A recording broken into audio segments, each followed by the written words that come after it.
Well, good evening, everyone, and a warm welcome to the Rushcliffe Borough Council Planning Committee meeting. I'd like to remind everyone that the meeting is being recorded and live streamed on the Council's YouTube channel. A recording of the meeting will be available afterwards on the Council's YouTube channel. In addition, other people may film, record, post on social media or blog from this meeting. The use of any such images or sound recordings is not under the Council's control. May I remind councillors to please switch your microphones off when you're not speaking. Thank you. My name is Councillor Rex Walker. I'm the chair of the committee. To my left, Councillor Andy Eddybean is the vice chair. Officers with us this evening, Andrew Cullen, planning manager, Tom Pettit, landscape officer, Gareth Elliott, senior planning officer, Rachel Clack, legal services manager. I'll just check that our colleagues have received and had the opportunity to read the late representations. So let's crack on. Apologies for absence. Have any, do we? Well, not received, Chair, but I can see that Councillor Callender and Councillor get to arrive. I don't believe messages. Texted Councillor Brown to see where he is, and he's on his way. I suspect he may have thought it was a 7 o'clock. Which would not be ideal. And after all, he hasn't sat on planning for a while.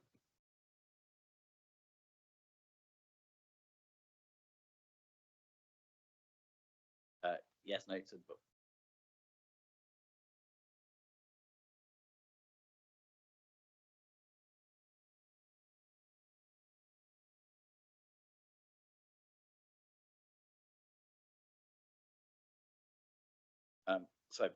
are there any declarations of interest?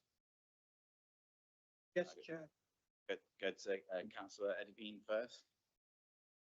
Yes, I'm declaring interest as the ward member for the solar farm application, which is the second I discussed.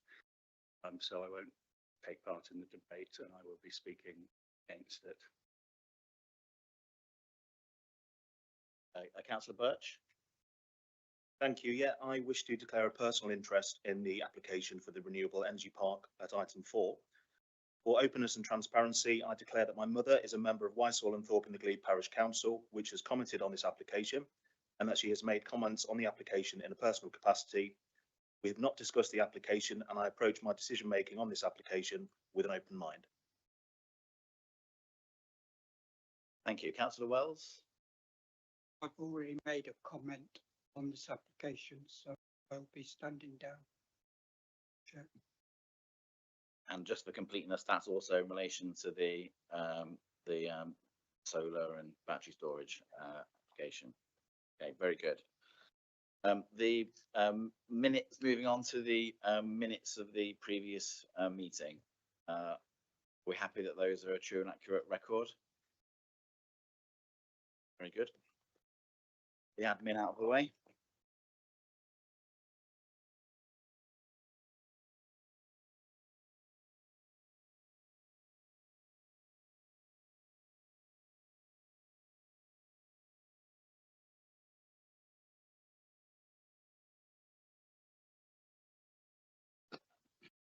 So moving on to the substantive business then, and we start with Ruddington number 1 tree preservation order, and hand over to Mr. Pettit to take us through this, please. Hello. We're considering an objection to a tree preservation order we've made at 7 Manor Park, Ruddington. I'll talk you through the basics and then show you some photos. The tree is located in the front garden of 7 Manor Park, a characterful large semi-detached Victorian property located in a conservation area. The tree is also growing in close proximity to the adjoining property 7A Manor Park, which was constructed in the late 1970s.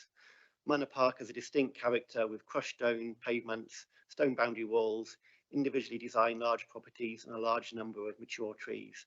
The tree in question is a lime tree, a native species.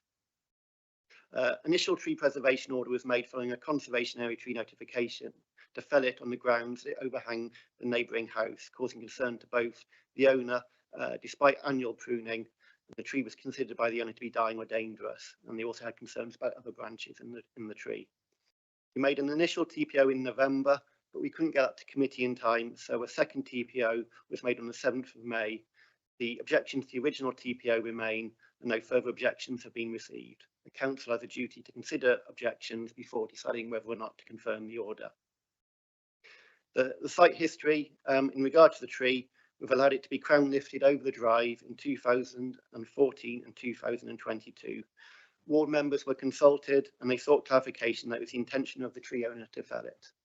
So this is the location of the tree. As you can see, the neighbouring property is to the north, and then the tree owner owns the large semi-detached one to the south. As you can see, Manor Park's quite a green area, large properties located in large grounds. This is the view as you come into Manor Park. As you can see, the crushed stone pavements, the stone walls, the large properties, and the tree we've protected is this one here. The next photo, again, is continuing to go into Manor Park. And again, you can see it under the canopy of the roadside trees. And then this photo is turning right out of the road we were just on. This is the tall tree that we protected. The next two photos show its proximity in relation to the tree owner's garage. As you can see, it is quite close to the garage, and that's a wider scale view showing the height of the tree. This photo shows the tree in relation to the neighbouring property 7A. And then this photo is looking back up the street in the direction that we've just come from. And this photo, it's the tree in question is this one here, and this is looking at the pavement as you would walk out on Manor Park. And again, it does show the character of Manor Park really quite well.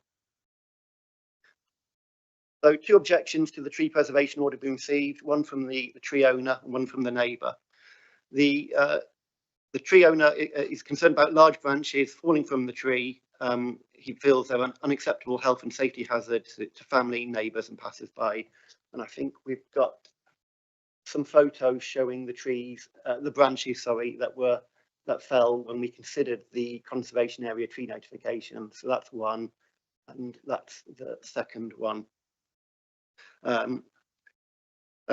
Branches have fallen off regularly, causing damage to vehicles and cracking roof tiles. This is despite maintenance being carried out by an arborist at considerable expense.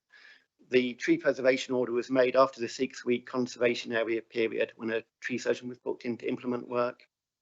And if the TPO is confirmed, they will seek legal advice on the financial and legal liability imposed by the tree preservation order. The neighbour, again, strongly objects based on the risk of branches falling on their property. They've lived there for 30 years and the tree does cause them concern in storms. The elderly relative sleeps below the tree, and this causes them concern, as does branches cracking tiles and causing water ingress, which is compounded by the guttering on that side of the house not being accessible.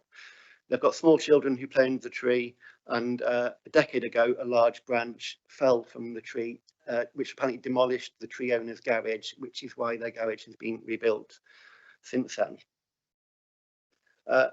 Our appraisal of the trees, whilst it's closer to the neighbouring property than is ideal, it is fully mature and predates the neighbouring house. It's been growing alongside it for many decades and there's no suggestion of subsidence damage or similar. When we made the tree preservation order, we were aware that branch had been shed by the tree, but we didn't feel that this didn't mean that the tree was dead or dying or in terminal decline. We believe that the management of branches could be managed through pruning, and it doesn't necessarily warrant the removal of the tree. We would like to see pruning as the first considered option. The TPO was made to the distinct character of the area, and like I say, we believe felling should be the last resort.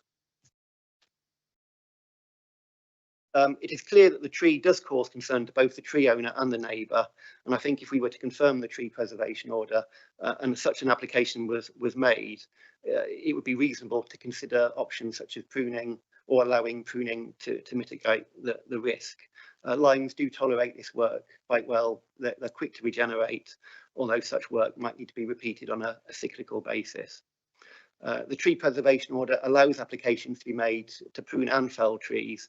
The big difference between a tree preservation order and a conservation area tree notification is that a tree preservation order allows us to condition replacement planting, whereas when we consider a conservation area tree notification, we have to simply allow the work or just allow the work to take place.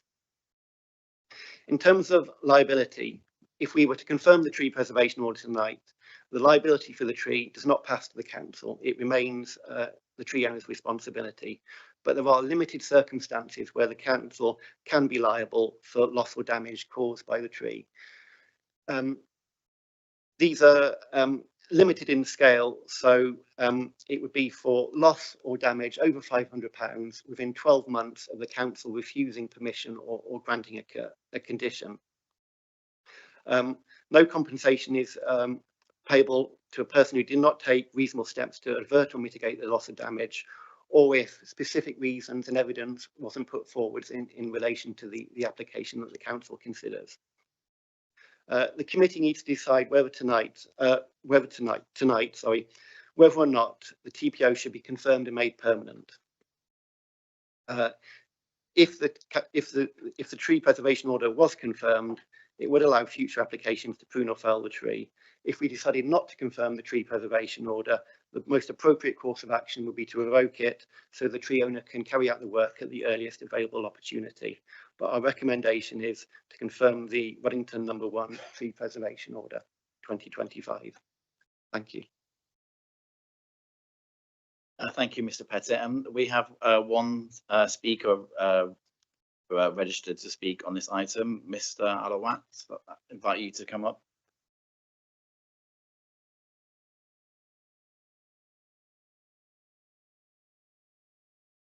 Take your time to settle in when you're ready, because you've already clocked the right button there. When you start speaking, my colleague will be timing. I'll have a timer for the 5 minutes. If you happen to be if you're still going with 30 seconds left, we'll give you a reminder, and then at 5 minutes, I'm afraid we'll be asking you to stop. So, but when you're ready, please go ahead. Okay, thank you very much, and don't worry, I won't take up much of your time. And I do appreciate you allowing me to come and speak to this matter today.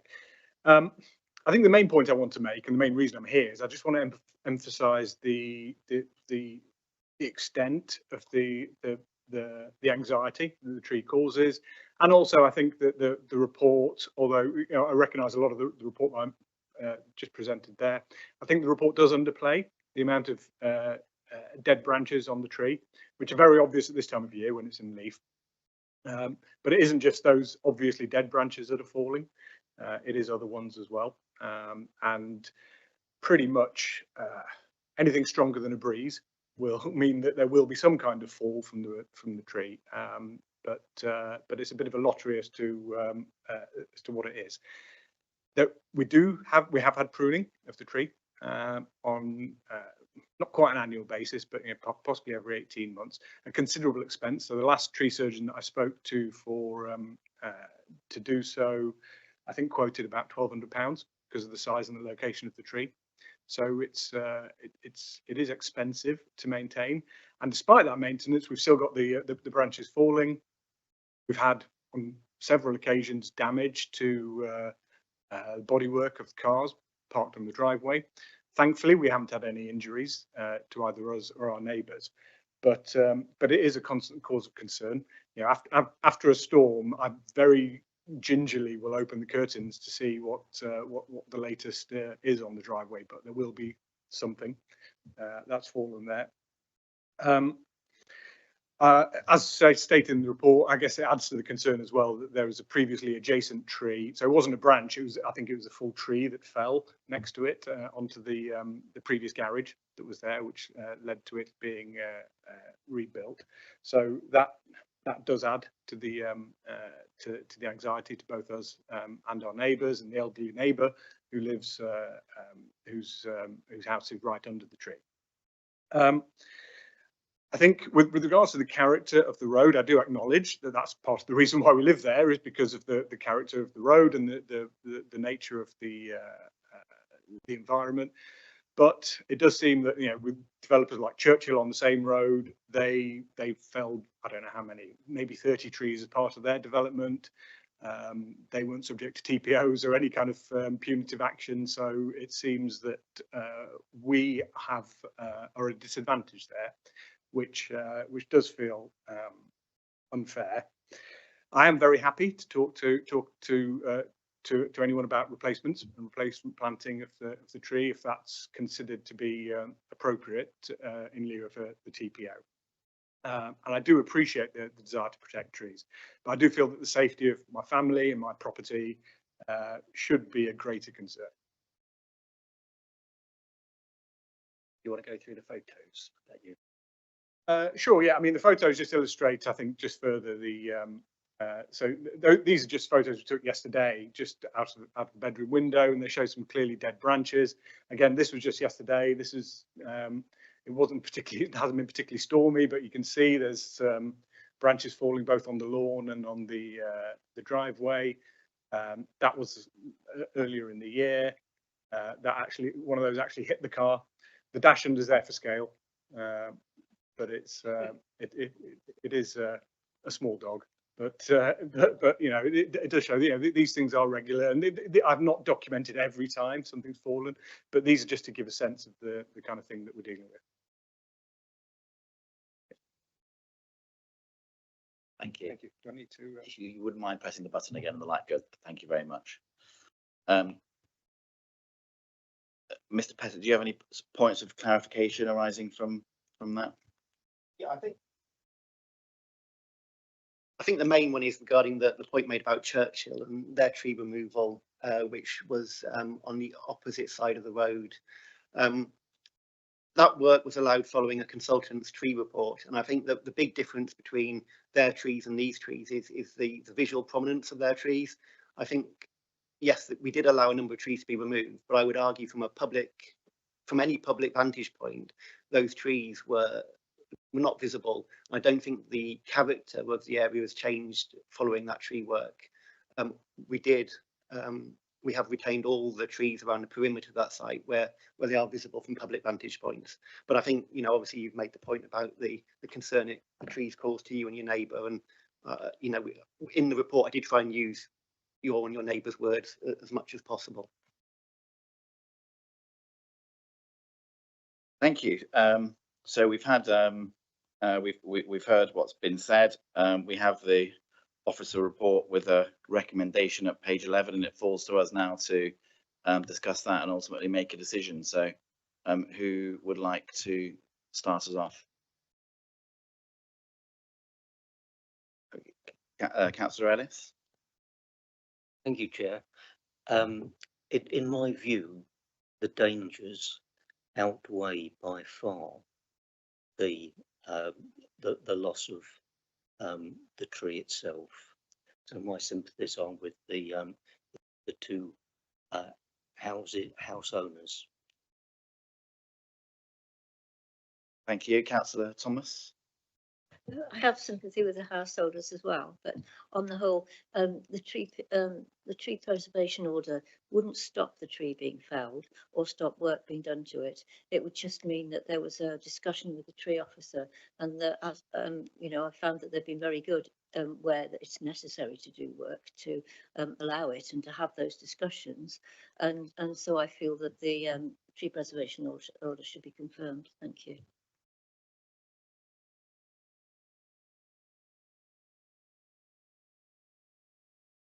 Councillor Birch, please. Thank you. Can I just seek some input from the officer? Hypothetically, if we did grant this TPO, going forwards, obviously I take the gentleman's concerns for safety.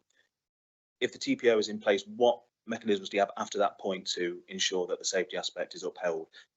Can you explain a little bit more about that, please? So from the objectives point of view, the best way forward would be some form of application to work on the tree to mitigate the risk. The general rule of thumb is the greater the work, the greater the justification. So small scale pruning doesn't require a huge justification. Removal of a tree would require more, probably, the advice of a tree surgeon. If we refuse that application, they have a right to appeal to the planning inspectorate. There's no cost to either process. So that would give them the opportunity to appeal and get a totally independent person to make a judgment. Yeah. Thank you. So just to clarify, there are no ongoing costs to the residents for that process. That is an option for them if the TPO is granted. No. Yeah, there's no cost for an application or an appeal. Councillor Ederdine and then Councillor Calvert, forgive me. I think it was in part 11 of the report. 11 or so, just a bit of clarification from the officer on the amount of work that can be done to a lime tree, and I think you referenced some of the lime trees in West Bridgford as an example. So theoretically, it could be taken almost completely pollarded to a very small tree that would then regenerate. Yes, every application is considered on its own merits, but a lot of the street trees in West Bridgford are lime trees. They were, particularly in Victorian periods, quite a popular tree. They do tolerate heavy pruning. They will regenerate quite quickly after heavy pruning. Obviously, the more you prune a tree, the larger the wounds you create. So that may require repeat pruning because the new growth might have weaker attachment points and a naturally occurring branch. But yeah, they will tolerate a large prune and regenerate quite quickly.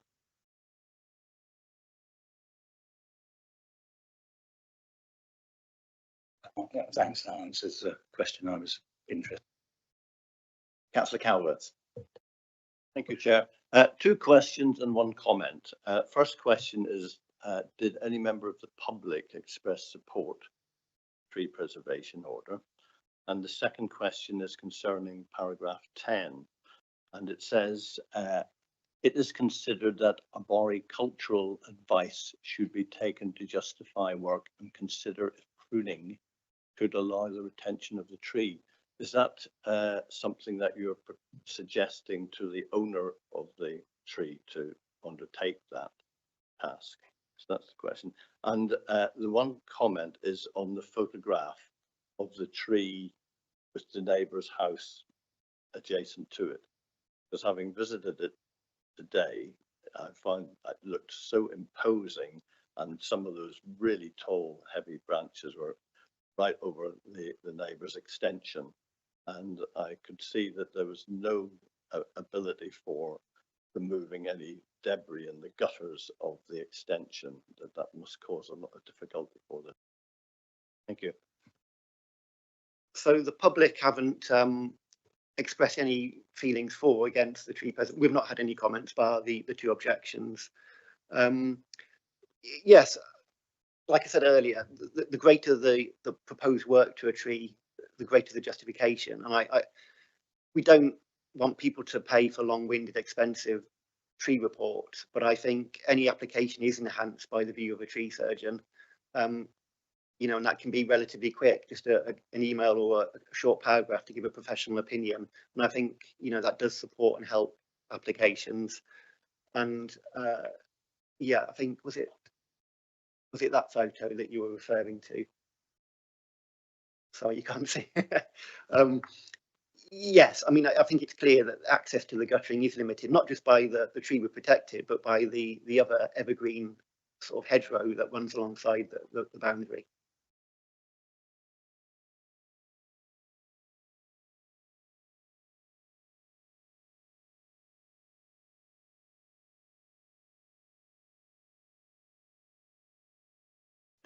And there isn't anybody indicating to anyone else yet to comment or question.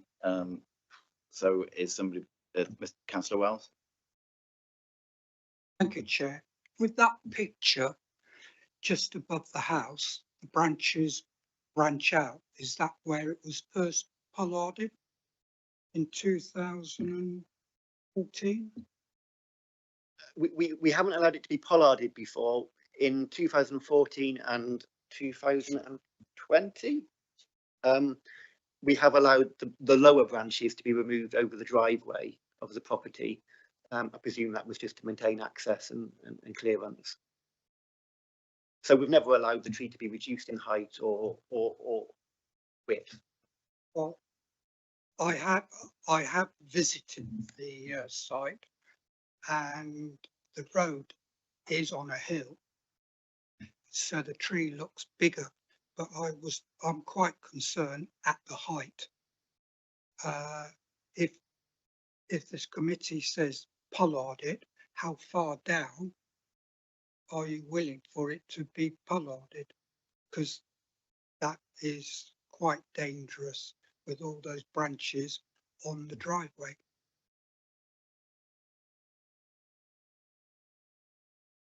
I mean, I don't want to make any promises at this stage. I think that there's a process for us to go through. We can offer pre-application advice.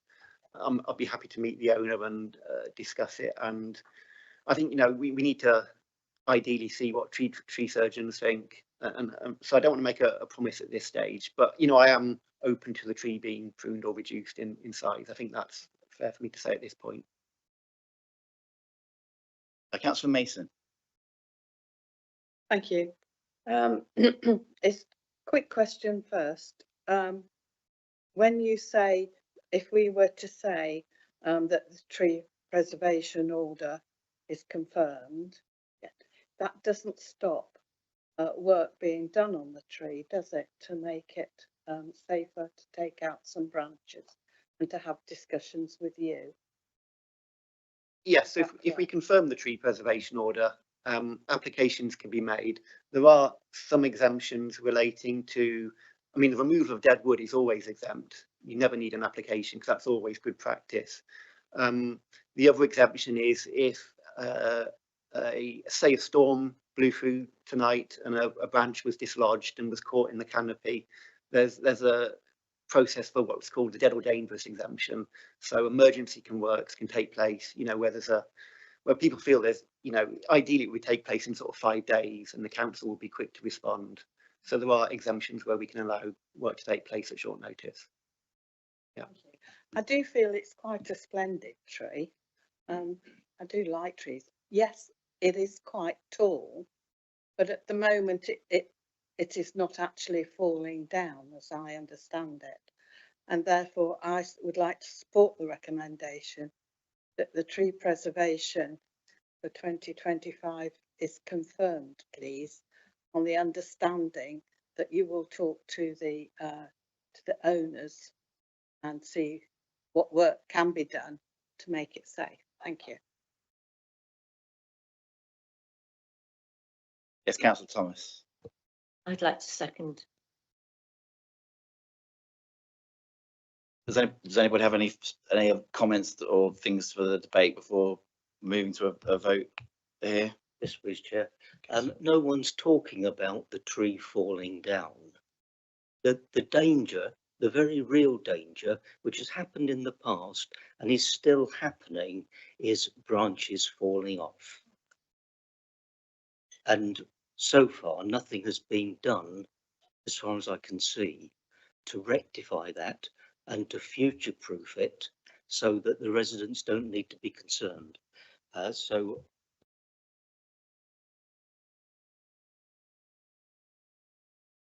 Birch. Just a quick one with regards to the previous damage to the resident's garage. Do we have any idea of the cause of that incident and any mitigations against it happening again? Until the neighbour made us aware of it, it's not something that I was aware of, and I've got no recollection of it happening. Or yes, I don't know is the answer. Yeah. Okay, very well. So we have it's been moved and seconded that the recommendation in the report to confirm the permanent tree protection order is made. So I'll ask all those in favour to indicate that, please.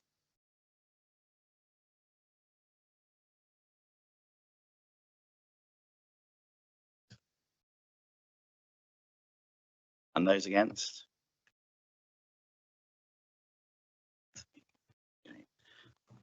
So on that basis,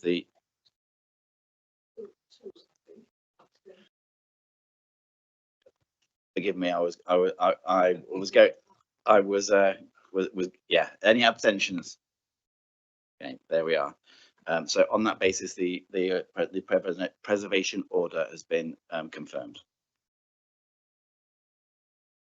So we will move on now to the next item. There's a bit of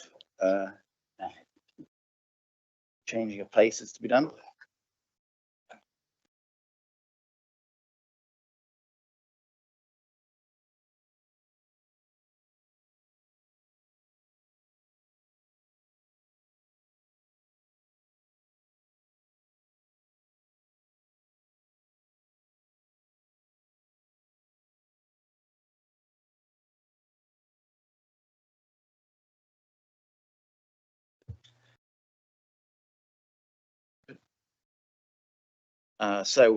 We move on to the next application, and I'll hand over to Mr. Elliott.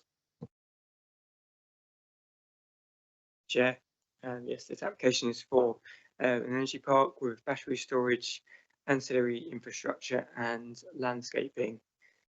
Just to remind members of the late reps that came in, there was comments from one local resident which raised points of concern. These being made available in the late reps document. The comments that were raised were considered to be covered by within the main of the committee report. There was also further information from the agent in terms of power generation and overplanting. And there was a point of clarification about the BNG figures. Within the committee report, para 124, those figures are incorrect. These should be from the latest BNG assessment, which was 168.44 habitat units, 45.65 hedgerow units, and 0.34 watercourse units. So this is the red line of the application. It's an unusual red line. That's due to there being a northern and a southern parcel of the site. And it's connected with a cable, which is why you've got the red lining running through between the two parcels there. This is the aerial view of the application site. So you can see Bunny Old Wood that runs to the north. Whitehall Village is just here. Got Whitehall Road running along the bottom. Got the E60 roughly around that way. Now this is a plan that's come through because of the concerns in terms of the agricultural land survey. There was some additional information that comes through, and this plan shows the soil sampling that was taken as part of that ALC, just to show the location and degree and scale of the soil sample. That's important in terms of the agricultural best and most versatile grading. That's just a bit of information that came through. This is the general layout plan. It shows both the northern and southern parcels of the site, included with the landscaping scheme that will come in. The grey areas are where the solar panels would be, and then the green areas show the landscaping strategy. And in further slides, we'll zoom into these different parts so we can get a clearer view. This is the northern parcel of the site. Old Wood, Bunny Old Wood at the top here. The Midshires Way footpath running through the middle of the site. Again, you can see the solar panels within the different areas of the site, as well as the landscaping strategy.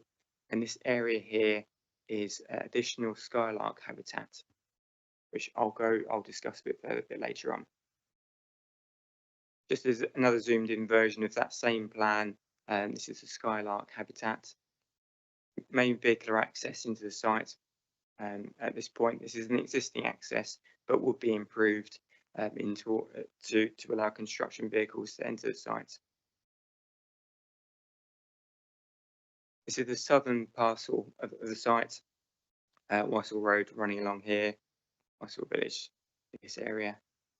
And then the grey areas are the solar panels. And then this area here is the battery storage area. And then if we continue the slide, this is the same plan again, just zoomed in. This is the battery storage area here. This is the main access for the southern parcel off of Weissel Road over Kingston Brook. This square block here is the existing pylon. That would be the point of connection to the national grid for the proposed development. This slide here shows the application site, which is the red line, and then other similar development that's been approved. The blue hatched area is the Highfields development that's also a solar farm development, and it's to show the relationship between this and the application site. There are some other developments shown on here. Now, these aren't part of a formal planning application, these are screening opinions, so not yet formal planning applications, but they're just shown there for context. That dashed area is the 2K radius around the application site. Now, these next slides are taken from the landscape and visual impact assessment. So what I'll show you is the vantage point where the photos are taken from, and then I'll show you comparisons afterwards. So you can see the red line and where the proposed development would be, northern and southern parcel, and then this point here is where the next photo is taken from. So it's from a footpath from the south of the site at an elevated position. And they've got three images here. Now, the top one here is the baseline, so that's the view from that point, showing the existing situation. The middle image is year one, as in if the proposed development came through, this is what it looked like from that vantage point at year one. And you can see the proposed development in this area here, and then the Highfields approved development shown for context and the cumulative impact of the two together. Now that's year one, and then this is year 15. It's gone to year 15 because that's the point in which the landscape strategy would be fully implemented. So just for contrast. Next photo montage is taken from the Midshires Way, the northern part of the site, looking in this direction. Again, you've got the baseline image right at the top. So this is the situation at the moment. The middle one would be year one. So this is what the development would look like at that position. You can see the solar panels in this area here, and this area here. And then the bottom is when with the landscaping strategy fully implemented. So you can see the planting along there, which would screen the development from that vantage point. Next photo is from this corner of the site here, so the beginning of the Midshires Way, looking in this direction, so down the footpath. Same thing, baseline here, this is the existing situation. Middle one with the footpath, you can just see where it's a bit more worn, running through the middle there. They've got solar panels on either side. And then the bottom one is the with the landscaping in place. So you can see that's where the hedging would be and how it would soften the visual impact. Next one is from the from the southern part of the site at the vehicle entrance point. So Weissel Road, looking towards this southern parcel here. Again, this is the existing situation with the hedgerow running along quite close to the road. Year one, vehicle entrance point here, solar panels beyond. This is the existing pylon that will be used as point connection, and then again with that landscaping strategy fully in place at year 15. I've just gone back to the layout plan there, just to keep that up so you can view that whilst we talk about a few other bits. Now you'll be fully aware that there's a long range of material considerations, but just to go through some of the key ones. The largest one, the visual impact on the landscape.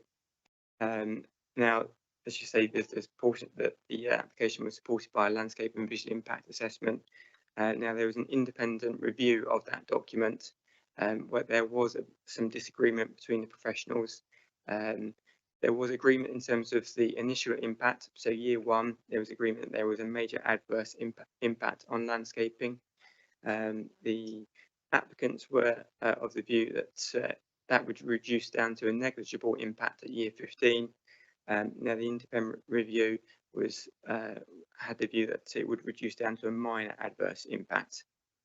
Officers were more aligned with the independent review, and we've gone with the fact that we feel that it will be a major adverse impact at year one, reducing down to, sorry, a major adverse at year one, reducing down to a minor adverse at year 15. Now that weighs against the proposal and has been put into the planning balance with that in mind. There was also an impact in terms of ecology. Now, the senior ecology officer was of the view that there was no material impact on protected species, but there was an acknowledgement that there was an impact on skylarks. Now, that's where this area here has come in as part of the negotiations. This area here would be left for skylark habitat. Now, the officer, the view is that that would go some way to mitigate the impact, but not fully. So again, that weighs against the proposal. Archaeology, there has been lengthy discussions between the applicant, case officer, and the County Council Archaeology Department in terms of reaching and researching, understanding the archaeological remains sites. You'll probably be aware there's a large number of trenches that have gone on through the site to investigate and find out what was there. We are now in a position where we have an interim report with the level of understanding that the County Council are now happy with, and there is no objection from them.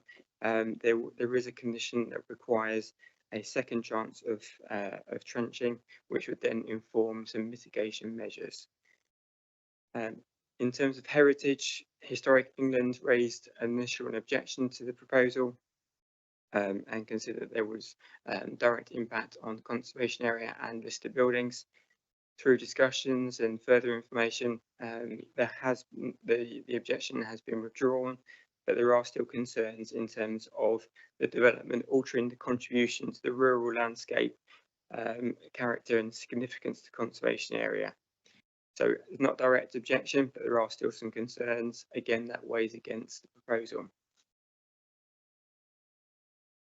However, in terms of the benefits of the scheme, there is the Energy White Paper published in December 2020, which outlined a strategy to transform the energy system, tackling emissions while continuing to ensure security and reliable supply and affordable bills for households and business. There is very strong support from national and local planning policy guidance for renewable energy schemes. And indeed, the National Policy Statement for Renewable Energy, EN3, sets out the government is committed to sustain growth in solar capacity to ensure that we are on a pathway to allow us to meet that net zero emissions by 2050. There is an urgent need for new electrical generating capacity to meet our energy objectives. And electrical generation from renewable sources is an essential element of the transition to net zero and meeting the statutory targets. The proposed solar farm will provide a clean, renewable and sustainable form of electricity generation directly to the local electricity network with approximately enough energy to power 17,500 homes and displace approximately 22,455 tonnes of CO2 per annum. Furthermore, the proposal will be equipped with ancillary carbon zero energy storage to provide both ancillary storage to the solar farm, but also energy balancing services to the national grid. With this in mind, and when carrying out the exercise of the planning balance, the impacts from the proposal in terms of landscape, ecology, and heritage are fully accepted and acknowledged. However, the significant benefits of the scheme clearly outweigh the negatives, and as such, the officer recommendation is one to grant plan permission subject to the conditions listed on page 43 to 50 the agenda. Yeah. Thank you very much. Now we have three speakers registered for this item. The first of which is Mr. Mott on behalf of the applicants.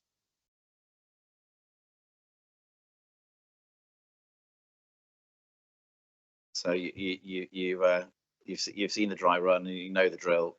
We'll let you know if you're getting close to using up the 5 minutes. Good evening, Chair, Councillors. Thank you for this opportunity to speak. My name is Andrew Mott. I'm Head of Planning at Exogen, with the applicant seeking permission for the Old Wood Energy Park. Before I begin, I would like to thank the Council, its officers and all the other stakeholders for their input and engagement on the application. Planning applications such as this They're inevitably an iterative process, and following the feedback, it's rewarding to note that there are now no statutory objections and the application comes before you with a recommendation for approval. So there is clear recognition at both national and international level of the urgency to tackle climate change and reduce carbon emissions, and there is a growing and increasingly urgent need to generate future energy from cheap, low carbon sources. So just last year, Ratcliffe-on-Soar, which is England's last coal-fired power station, just down the road from here, stopped generating, and that highlights the need for projects like this to come forward and fill the gap. The government's recent Clean Power 2030 action plan sets an ambitious national solar generation target of 47 gigawatts by 2030, which is nearly a threefold increase from the current installed capacity in just the next 5 years. So this confirms the scale of the challenge, the urgency required to bring forward projects like this, which is contracted to be connected in 2028. Rushcliffe Borough Council have declared a climate emergency and have a strategy to tackle climate change in the local area, and the Old Wood Energy Park will make a hugely significant contribution to this. Each year, the solar farm alone would deliver back onto the grid the equivalent electricity consumption of more than 17,500 homes. There can be no doubt that this application delivers on the principle of sustainable development that's placed at the heart of the planning system in trying to combat the multiple threats of climate change, energy security and to biodiversity, alongside producing cheap, clean domestic energy, reducing our reliance on expensive, volatile fossil fuels. This project delivers a biodiversity net gain of over 81%. So our site selection was done carefully. The site is not covered by any national landscape, heritage or ecology designations and is not in the Greenbelt. The agricultural land classification for the site is not best and most versatile, and the project provides an income diversification for the landowners involved, providing further certainty and security to their wider operations. All public rights of way will be retained with significant corridors free from infrastructure, and the topography of the site and the surrounding landscape, along with the surrounding blocks of mature woodland, all help to screen views and reduce the impacts. The solar farms offer significant opportunities to improve local biodiversity. Through careful design, the development is focused on the lower value, intensively farmed land with higher value habitats like woodlands, hedges and field margins retained and enhanced. There'll be species-rich grassland planted beneath the panels, which, when carefully grazed, improves soils, improves drainage and enhances habitats for a range of species. And other areas of landscape and habitat creation include new wildflower areas, 2.5 kilometres of new hedgerow and 2.4 hectares of woodland. So the site is located adjacent to an already consented solar farm. However, as set out in the officer report, there is no interaction between the two projects, which are being promoted separately at different times by different developers under different planning applications and with separate grid connections. So they'll operate completely independent of each other and should not be treated as a single project for the purpose of the Planning Act. Notwithstanding this, where necessary, the assessments submitted in the application have assessed the potential cumulative effects, including a detailed assessment of cumulative landscape and visual effects. And this concluded that in landscape terms, whilst both solar farms would read as a single coherent scheme, given the landform and the existing vegetation, you only see parts of either scheme in a particular view, and the underlying working agricultural character of the local landscape would remain. Simultaneous cumulative views are largely limited to restricted views from within the site on public rights of way looking west, glimpsed views from Whitehall Road when passing the site, and a short section of an elevated footpath to the south. The cumulative visual effects are variable, but judged at worst to be moderate immediately after construction, but then generally reducing as landscape planting matures. Whilst it's been assessed that there are residual landscape and heritage impacts, these have been minimised and are localised in extent. 30 seconds. With all harm to heritage assets being less than substantial. There are also no objections from any statutory consultees. So when balanced against the significant wider benefits of the project, the scales tip heavily in favour of planning consent being granted in line with the officer's recommendation. Therefore, urge the Planning Committee to note the pressing need for cleaner, cheaper, domestically produced energy and the significant benefits this development will bring. Respectfully request the application be approved. Thank you for your time. There we go. That's Simon. Thank you, Mr. Mott. Next up, Mr. Hartley, who appears on behalf of the objectors.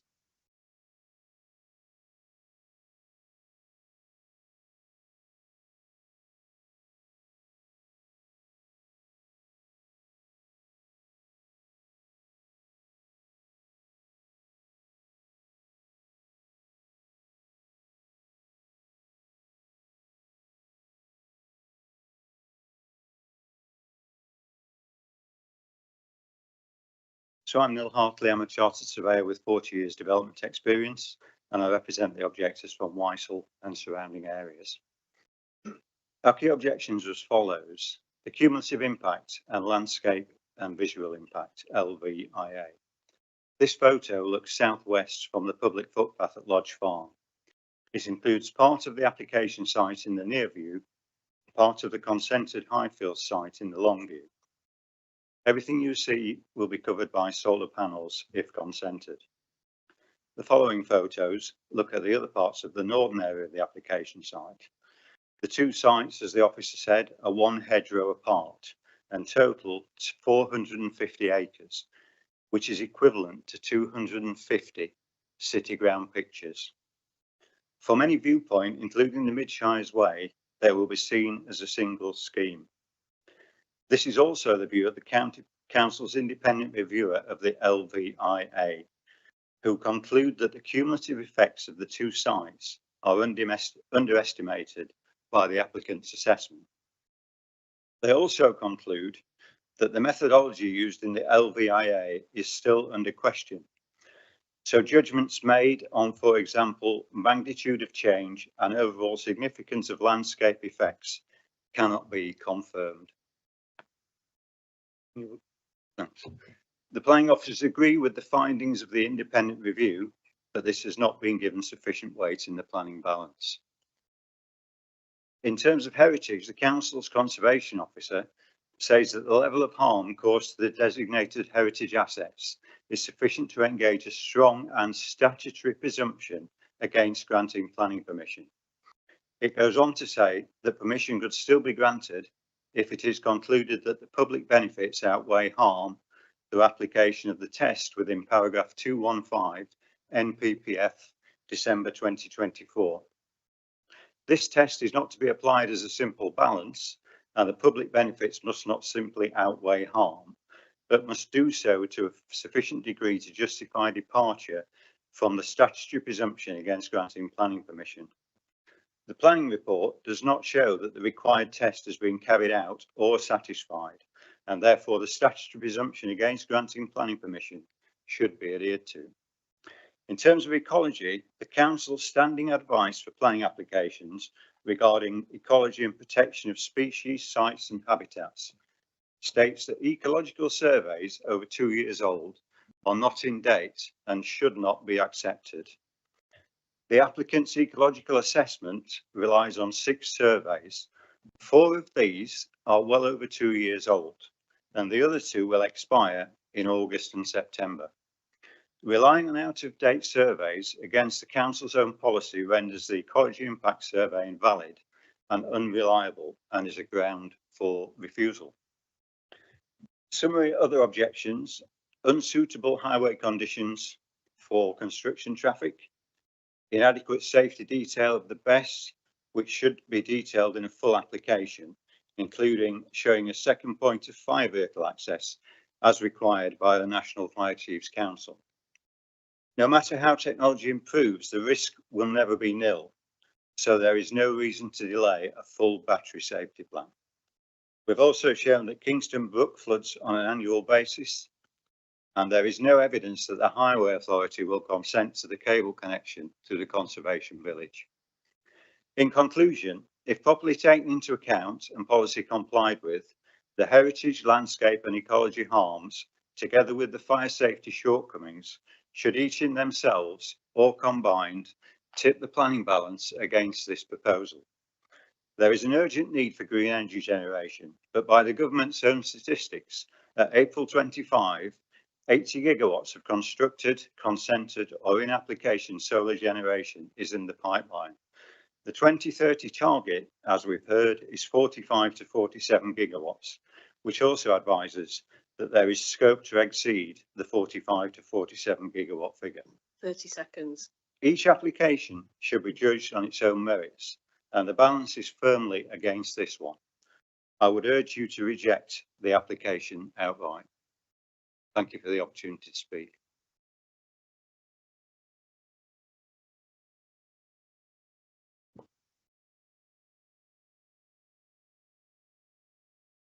And thank you. And finally, Councillor Eddie Bean.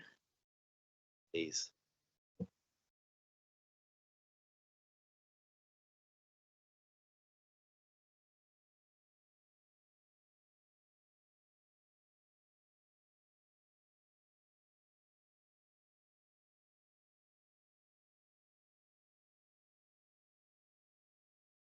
So, members of the committee, it's difficult to know where to start with this unwanted and intrusive application, and I despair that the various statutory bodies see fit to steamroll a local opinion and reasonable objections. Firstly, let's look at highway access. There has been, as far as I can tell, no site visit to this site to make sure that the access is viable. The access to the northern site cuts up through Old Bunny Wood, and the access from Bradmore itself is narrow enough, but the cut through the wood is even more narrow. It's difficult when two cars meet to pass without nearly stopping, and it will be impossible to pass if meeting a lorry. Measures proposed for partial widening at a small number of places are inadequate. I believe this is a gross dereliction of the duty of the Highway Authority not to object to this. And I also believe there's a real threat to the safety of others in vehicles on foot or bike or on horseback. I would urge you to consider carefully if this application properly considers highway safety as required in Policy 1 of LPP2, and this is highlighted in paragraph 107 of the report, and also further comment in paragraph 108 of the report.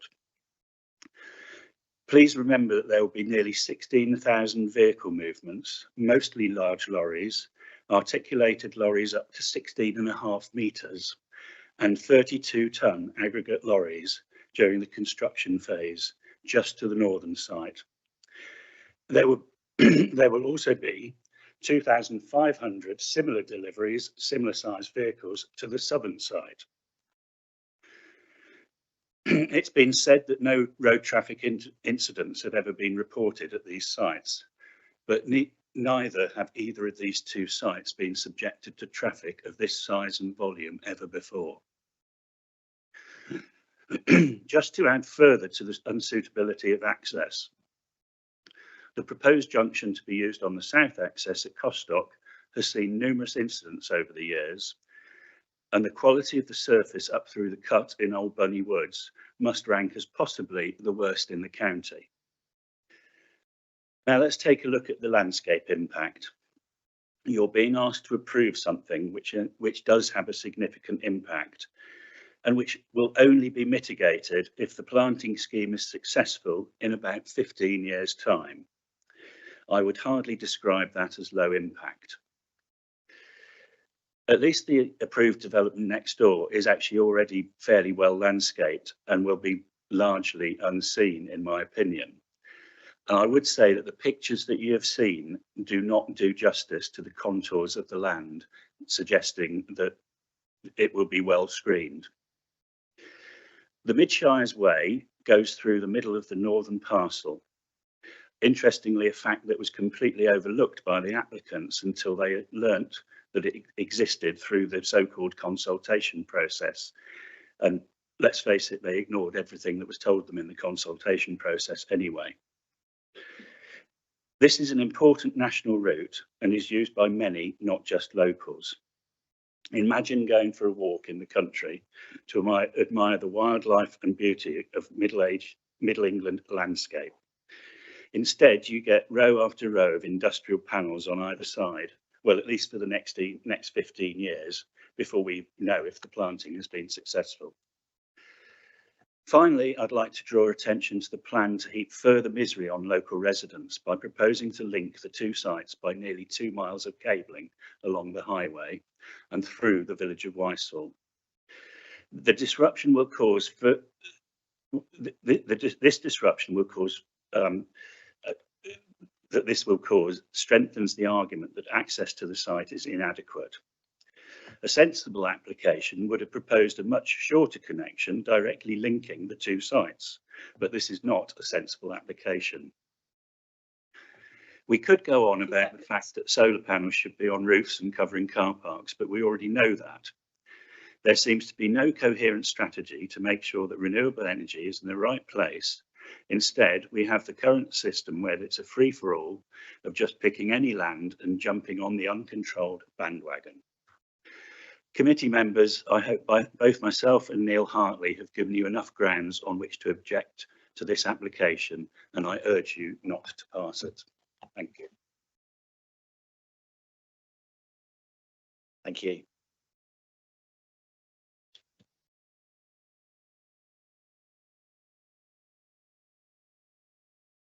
Mr. Elliott, do you have any points arising from the speakers that you wish to give any points of clarification?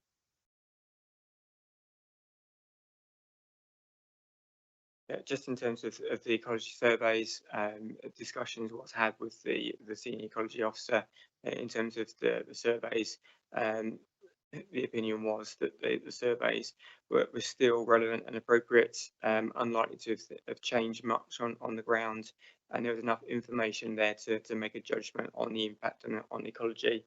As discussed within the presentation, there is an acknowledgement there is impact on ecology in terms of skylark population, and partial mitigation has been included, but in terms of the surveys, and there was enough information there to make a judgment.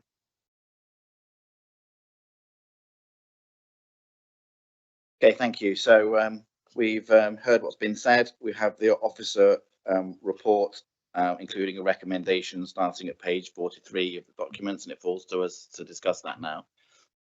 Where shall we start? Councillor Birch. I'd like to discuss the landscape and the visual impact.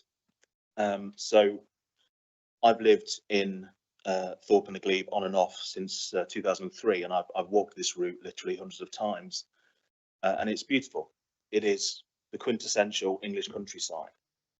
And I want to just get some technical points out of the way just before I begin.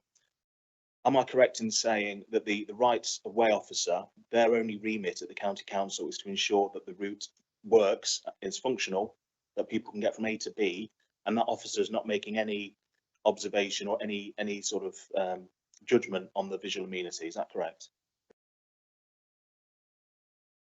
Correct.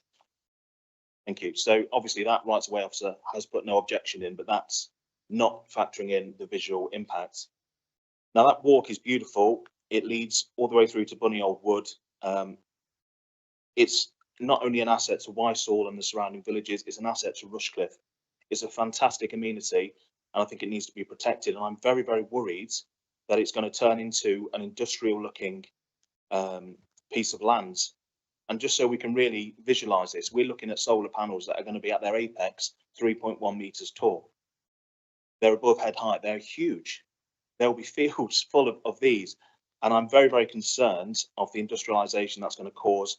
I'm also think I'm correct in stating that there was a suggestion that the footpath will be moved, which has not been taken up. I don't know if that's correct. We'll come on to that in a minute. But what's going to happen effectively is this footpath, instead of seeing rolling beautiful countryside, you're going to be in an industrial corridor. There's going to be CCTV cameras that you can see. You've got solar panels, and it totally changes that walk. And this council is always going on about, you know, and local government generally getting outside, people's mental health, all these beneficial things. And then we've got this, which I think just obliterates that walk. And I say I'm very, very concerned. I'm interested to hear what other councillors have to say about that. Anybody? What else? Sorry, forgive me. Other comments about the landscape impact? Councillor Thomas. Yes, I was wondering if we could. Did we see all the photographs that the speaker provided? Did they all scroll through? I was wondering if we could see those. If not.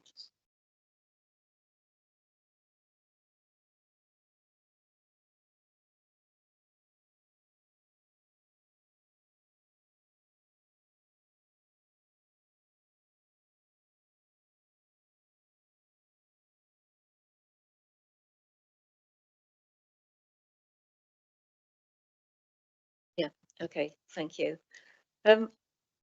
And you've given us some of the photo montages from the applicant. I wonder if you've got any of the Midshires Way in terms of the view, you know, to either side as you're walking along it, because all the views that you've shown us were really quite long distance ones, and I think I'd appreciate a more close-up view. Thank you.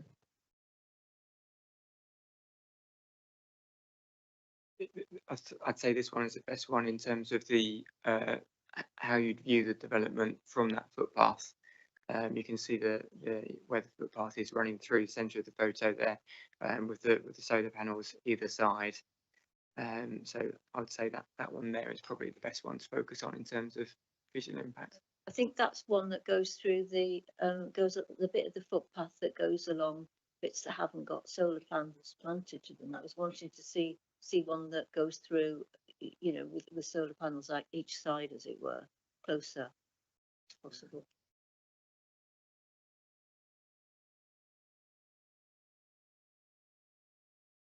This one.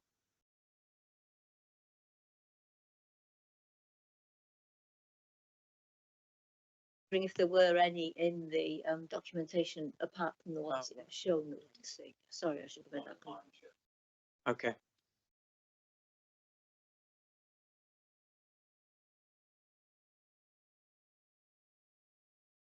Okay. Hoping for a photo montage Oh, of yeah, what it sorry, looks no. like. Yeah.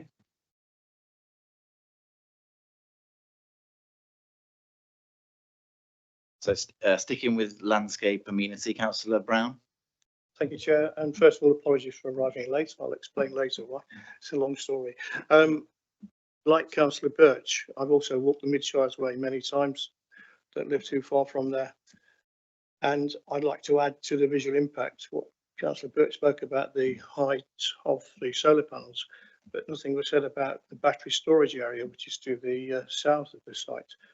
They're like very large containers.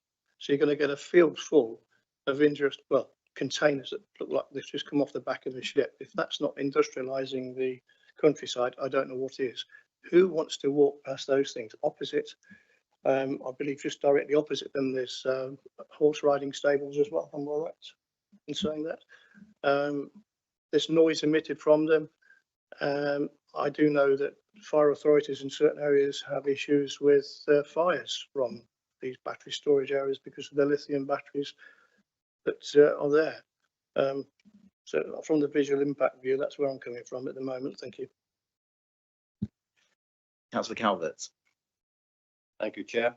Yeah, I think that Rushcliffe has a bit of a shortage of nice woodland walks and rural walks as well. And I've been along the Midshires Way a bit, but I think it's beautiful, beautiful area. And I felt that the report didn't really grab hold of the fact that there was very harmful effects. And I think that's got to be considered, and ultimately we'll be weighing up this particular harm and all the other harms that are mentioned with the urgent need for the development, but we'll be picking those off as we go through it. So. I think that's one of these interesting and challenging things in the weighting, isn't it? We're talking in the technical jargon, we're talking about an agreed major adverse impact at year one, declining over time. You know, the measure in here is to a minor adverse in year 15. You know, which of course is, as Councillor Edivine said, subject to satisfactory the satisfactory planting coming to fruition. So, you know, 15 years and major and minor, these are in a sense the subjective notions that we're grappling with when it comes to the balance. Anybody else have any comments about the landscape amenity? Yeah. Yeah, thank you. It's very interesting. Yes, I quite agree with Councillor Brown about the buildings as well. A quick note on the screening. I will admit that I'm sceptical about that. I've seen landscaping projects by developers and things in my ward and in Bingham where I used to live. And it's very hit and miss. and we are relying on the landscaping being done competently and conscientiously, which I frankly do not have full faith in. Also, regarding the footfall on the path, I don't think the path has been given due respect in this process. To my knowledge, my understanding is that no assessment on footfall has been done. So if that's true, how can we form a basis on whether, how can the applicant form a basis on whether it's harmful visually and to what degree it's harmful visually when we don't know how many people go through there? I know anecdotally there's hundreds and probably thousands of people in the local area use that on a regular basis, but I've seen no data, I've seen nothing on that. So I wonder if the officers could advise me if there is anything regarding the numbers of people using that route. Thank you, Chair. So just picking up on the landscape points, and obviously you mentioned other examples, other sites, etc. I think it's important for members to sort of realise that what you've got to consider is this application, that's in front of you. Obviously the landscaping strategy that's been proposed has been specifically sort of designed for the proposal that's in front of you in order to reduce that major adverse impact at year 1 down to what officers consider to be minor in year 15. There's been conditions recommended to secure that landscaping strategy throughout development, which again officers would be able to look at from an enforcement point of view to make sure that that's all being secured and maintained for the lifetime that is required. In terms of the number of users of that public right of way, that's not information that we have, but obviously I think officers and members are aware that it is well used. That weighs again into the balance of sort of those users' enjoyment of the public right of way, how one sort of goes along that public right of way, and how their amenity may be impacted by the proposal. And that all weighs up in that balance, which Gareth mentioned in his presentation. I think we're quite open in the fact that there is going to be a minor adverse impact in officers' view. Members may sort of take different views, but it's just important to remind yourselves of the overall sort of wider considerations and the overall planning balance as well, which Gareth mentioned at the end of his presentation. Okay, thank you. So where next? Councillor Chaplin. Thank you, Chair. So I'd like to talk about the fire safety. The batteries have hardly had a mention. Mr. Mott didn't mention them at all. Mr. Elliott, I don't think, did. Whereas I feel that they are the major deciding factor for me. Last Thursday, there was a debate in the House of Commons to debate the resolution, which was unanimously agreed that this House recognises the unique challenges posed by lithium-ion fires in battery energy storage sites and calls on the government to bring forward enforceable national regulations for their design and construction. So I learnt from this debate, because being a bit sad, I watched it. And lithium-ion batteries catch fire in a different way from any other material in a process called thermal runaway. And thermal runaway generates very high temperatures and require different firefighting methods. It's usually best not to try and put out the fire, but rather control the spread. Firefighters also have to contend with severely toxic gas emissions, the risk of an explosion, soil contamination and damage to watercourses. So the reason for bringing this discussion in the Commons was to say that planning committees don't have the expertise to make decisions on lithium-ion fires, that planning officers haven't been trained in it.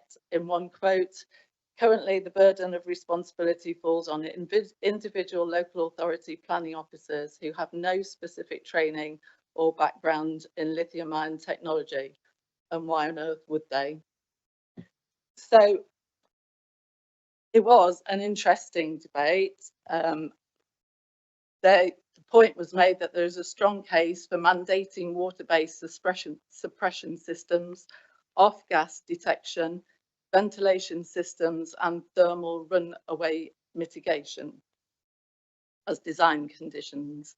I haven't seen any of those. There was a discussion with the fire officer, but also in the discussion, it was pointed out that most fire officers have not had training in lithium ion fires, and maybe developers ought to be paying for that training to be able to mitigate dangers that they're introducing. One of the reasons I was listening to the debate, our MP James Naish made an intervention. He spoke in the debate and he emphasised the need to give the public confidence in systems like BESS, the battery energy supply systems, to ramp up the energy infrastructure needed to achieve the government's targets for green energy. He's a big advocate for green energy, but you have to take the public with you. And I feel that allowing this development would undermine that and make it harder for future projects to be accepted. So I feel I cannot approve this. As a planning committee, we could make a good case that until statutory regulations are in place, we can't agree to something that may put our residents in danger and our countryside at risk. So if that means it goes to appeal and a decision is made by an inspector, maybe that will give us some guidance on where this balance of planning should be. Why should our officers be making this massive decision, the same decision that's being made by lots of planning authorities around the country? Let's let the inspectors make a decision. I think there are so many things against where this is, access, all the other things, that if an inspector came down on the side of this, then it's going to agree everything and we'll know what we've got, what sort of fight we've got on our hands. But it would be good to get an inspector's view on this. And if authorities are going to take this to appeal, Rushcliffe should be there in the lead. If anybody can afford to fund an appeal, Rushcliffe, with our deep reserves, should be there saying, we'll take the risk, we'll say no, and let's see what happens.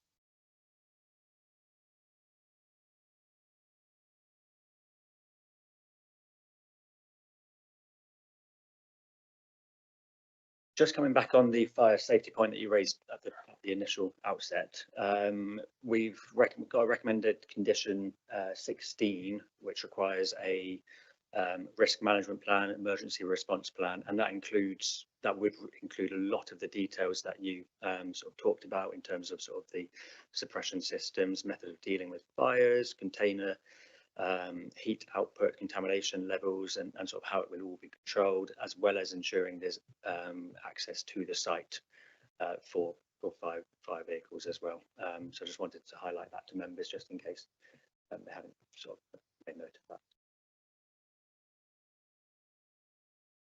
Councillor, so we're on the topic of fire safety, and Councillor Ellis was first, and then I've got Councillor Calvert.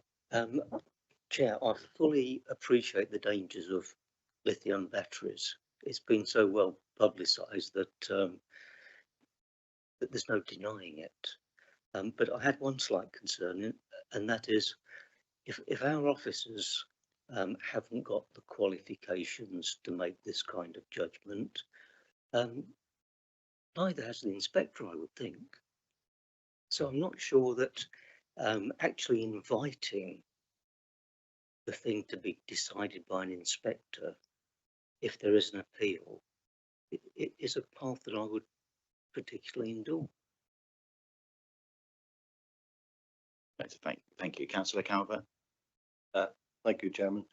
Paragraph 144, it's entitled Fire Safety, and it does raise this whole issue, and in that paragraph it does acknowledge that these lithium batteries get very hot and ultimately are very dangerous.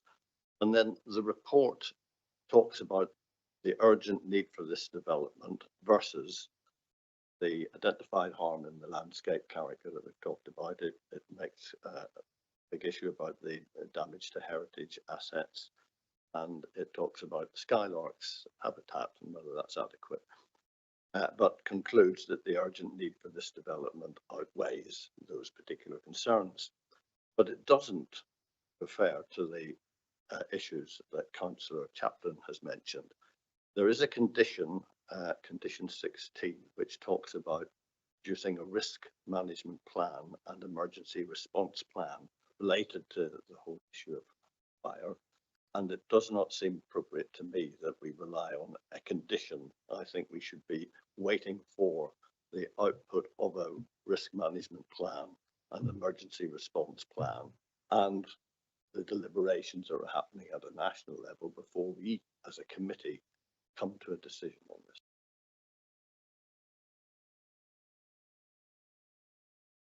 Thank you, Chair.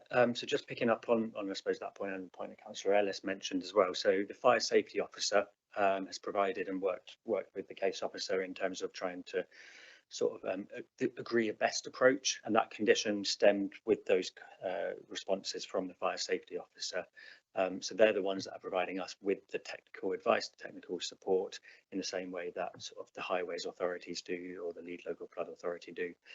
So that's just a bit of background as to where that condition has come from and why officers feel that it can be at the condition stage rather than at the outset. And that approach has been supported by the fire safety officer as well. Councillor Thomas. I was basically going to make the same point as Councillor Calvert, but I'm going to make it again anyway.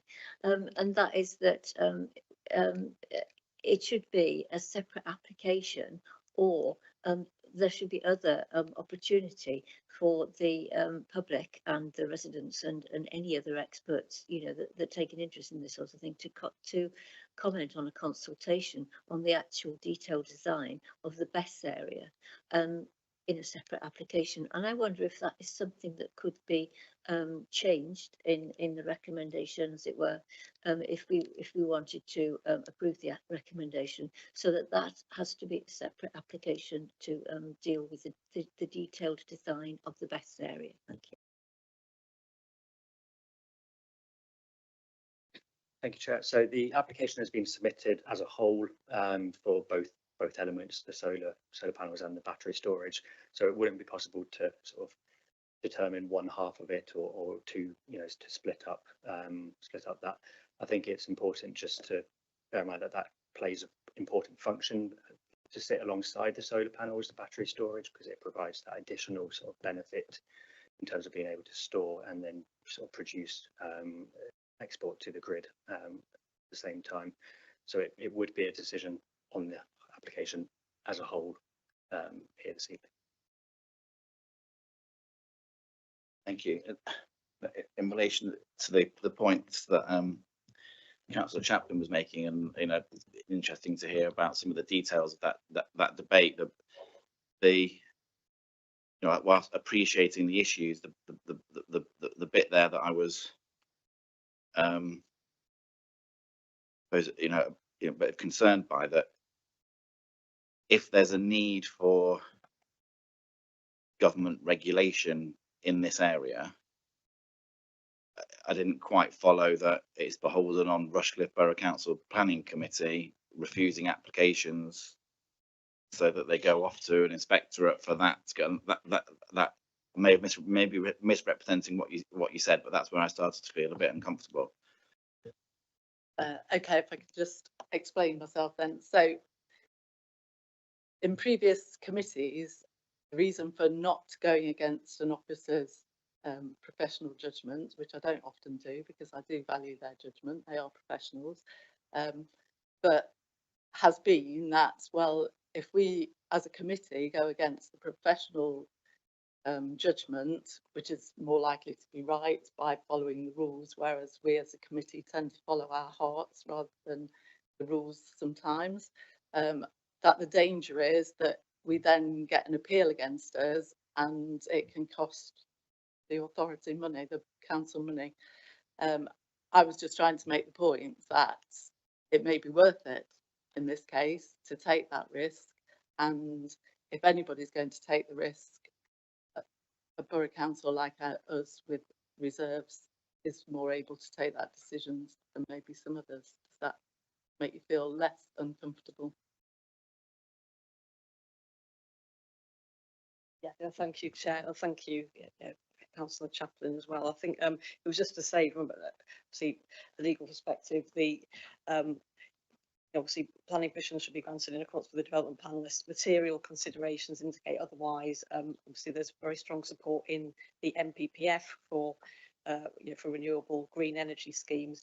There's also that where a potential harm could be mitigated by the imposition of a suitable planning condition, then as you know, then the emphasis is on that that condition should be should be granted, and that should be imposed. So those there is a condition, as Mr. Cullen has said, condition 16, which deals with that, and I've no doubt, because of the the fire safety issues with the lithium batteries, that that the industry as a whole will be involved, the health and safety executive, to formulate plans, because I would say I'm sure it's not in the interest of anyone, including the industry itself, to have this risk. Thank you. Can I just come back on that very quickly? Yeah, so one of the points that was made in the debate is that when it's only guidance, unfortunately, not all developers, and I don't want to cast any aspersions on this particular one, follow guidance. And if you've got no statutory regulation behind you, there's not a lot you can do. And the example of Grenfell was brought up in that was a similar situation. There was guidance to property developers about what you could put on large buildings. They didn't follow it. It wasn't statutory. And the point is that it would be, I would feel a lot happier agreeing to this if there was some statutory regulation that meant that that was as safe as it possibly could be. Okay, thanks. That's noted. So what next? Councillor Brown? Thank you, Chair. I'd like to talk about biodiversity, if I may, and I've just got a couple of points on biodiversity, starting with that little light green patch which is reserved for skylarks. Now, I believe skylarks are territorial. Forgive me if I'm wrong. So that little space there, I'd like to know how many skylarks that could contain compared to the whole site. You know, it looks like a little small area to me when you've got territorial birds. So there's going to be a lot of habitat loss there. The other question I've got for you is about the quality of the land, the agricultural lands. Now, you talk about a climate emergency. Councillor Brown, can I'm going to ask just to park the agricultural land bit, which we'll come on to after we deal with the ecology bit first, and then come on Yeah, to okay, that. it's a very similar question, but issue. I'll agree with that, Chair. Yeah. Okay, got to come back on the skylarks. So I think looking sort of further afield, we're acknowledging the fact that there is going to be an impact upon skylarks. Obviously, the developer has put forward this mitigation in order to reduce the impact and limit it to a certain extent. But we as officers are fully aware that there is going to be an impact. I think, and we've noted that in the planning balance as well, but it all goes back to weighing it up in terms of whether the benefits outweigh the impacts that are being identified. And we're quite aware and open to the fact that there is going to be an impact in that. And that was put forward by the developer as a result of sort of the initial round of consultation responses. On the subject of skylarks, there's a residential estate in East Leek that this committee passed called the Skylarks. There used to be many skylarks there, but we don't see any anymore. They've gone. They've all gone.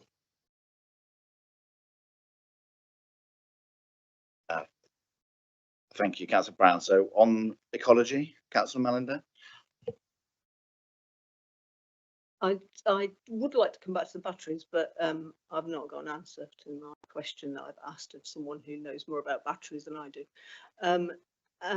However, skylarks, well, the main reason is the agricultural land, somewhat like what we're looking at on the pictures, that is sprayed with pesticides, which means that there isn't the food for them to eat. And also when the grass is cut for silage early in the year, it destroys their nests. And that is the main reason there's been a massive decline in skylarks. If the land was left, which I believe is meant with the proposal, I would like to see some more definite conditions as to what is exactly happening to the land underneath these panels, to make sure that they're not going to be sprayed and then planted with annual wildflowers, but actually a proper wildflower meadow in a rewilded sort of sense. But skylarks do return back to their places, or they live there all year round, but they are it's the agricultural farming methods that has caused their decline rather than anything else.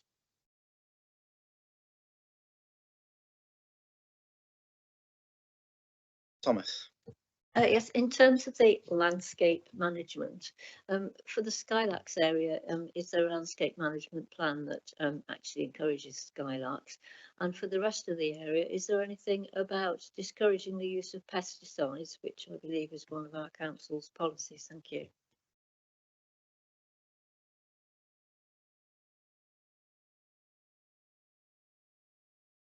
Let's just say we have a small skylarks patch in one of our developments in Eastleigh, and it's been allowed to grow out of control so that it's not suitable for skylarks. That's my reason for asking that particular part of the question.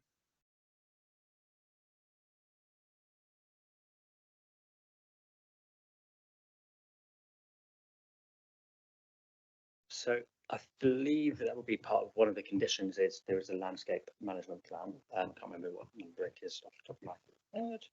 I think it's condition 4 requires the landscape master plan, landscape strategy to be carried out. And then condition 10 talks about the ecological enhancements as well, and that's carried out in accordance with the ecological impact assessment. The consultee, the ecology sort of officer, hasn't raised any sort of objections or reservations with the types of planting or landscaping that's being proposed for those particular areas or for those particular strategies. And again, they're providing the sort of the expert advice to us, and we're, as officers, sort of happy with what's being proposed and that it can be secured by that condition. That doesn't stop sort of members, you know, sort of thinking about if they did want to sort of add any further or stronger sort of conditions in that regard.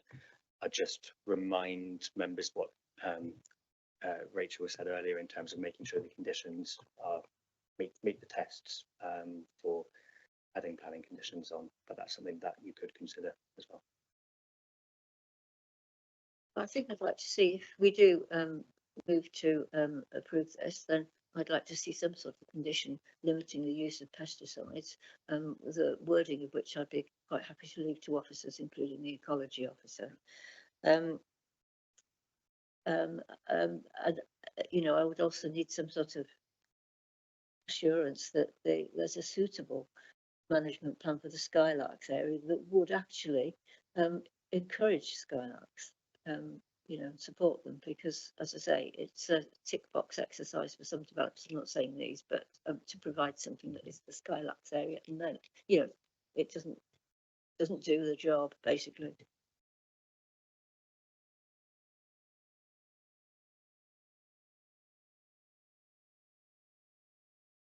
Councillor Brown,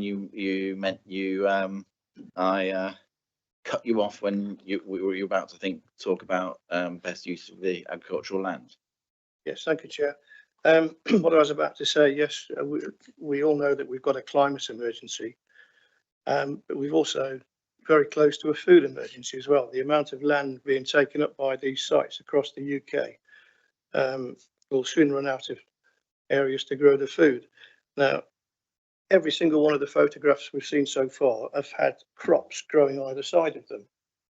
I'd like to know how they can classify this land as useless for crops, it's low grade, when we've just seen very good crops growing there.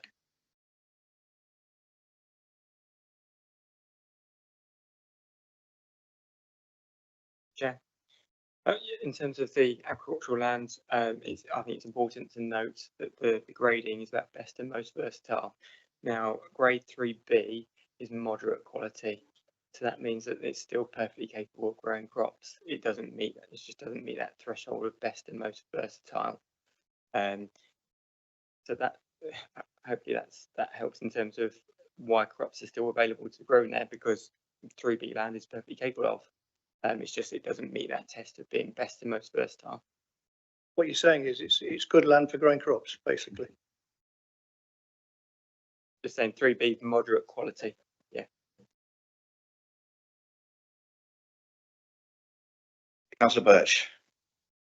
Thank you. Yeah, and I agree. I mean, we might be veering away from material planning aspects here, but on a wider point, yes, I would much rather see solar panels on car parks and roofs and elsewhere rather than viable farmlands. I do have concerns about the ALC report, and I've been raising this with officers, but it's not been really resolved to my satisfaction, if I'm being honest.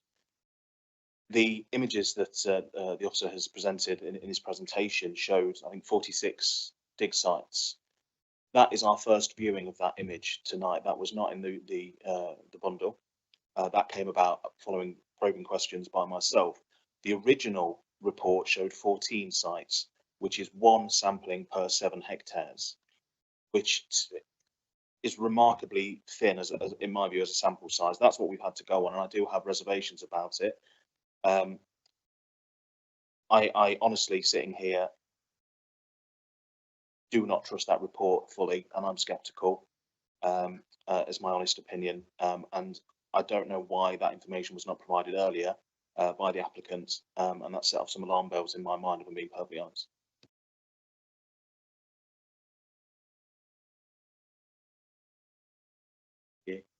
Anything else on this? So where next? Councillor Thomas? Could I just talk about boundaries? There's two sort of aspects really. One is the separation between this solar farm and the adjoining solar farm, and whether that provides a wildlife corridor. The Bunny Hills wood is a very important wildlife corridor, and that would connect with it. And this is a huge, cumulatively, these two areas together are a huge area.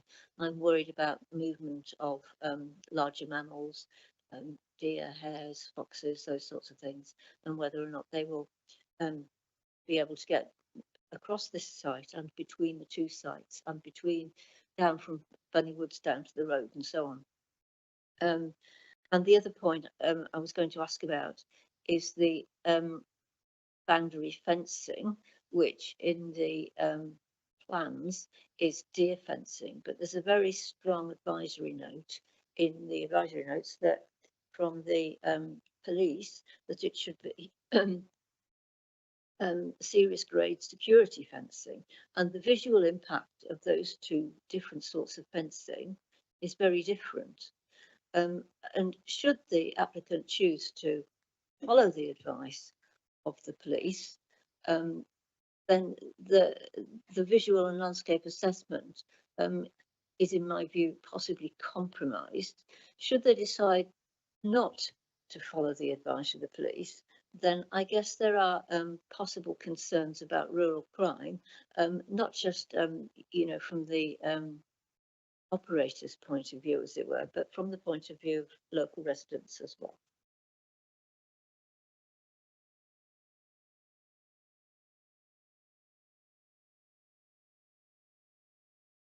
Yeah, I'll just come back on the boundary treatment. Yes, that was a point that was raised within the late reps. The recommendations from the police are purely that. They are coming from a security point of view. The landscaping strategy and the boundary treatments that you can see that's part of the application, the deer fencing, that's what's before you. Officers feel that that deer fencing is, from a visual point of view, much more appropriate than the higher security one. If approved and the developer wanted to change to a higher security fencing, then that would have to be an amendment, and because of the nature of it, it would be a significant change. It would be likely to be a Section 73 application, which would generate a new band of consultation and a new application. So that the boundary treatments are as per the plans that's before you, which is just the fencing around the solar farm enclosures and the higher security fencing just around the battery storage element. Appreciate the confusion that the informative was on there, but it's not part of the development, not part of the proposal, not part of any condition. The informative doesn't take any weight in that respect. So does the informative say that should they wish to change the fencing to the security fencing, it would require another application, another consultation? Because I think for clarity, it would be advisable to do that, since basically you're basing the application decision on one set of fencings, and there's an advisory strongly recommending another sort of. So it would be, you know, at the very least, a good thing to say. Should they wish to change to security fencing, it would require another consultation, because it affects the landscape appraisal. Thank you. Yeah, I think that's perfectly reasonable to add as an additional informative, just to clarify that point. Yeah.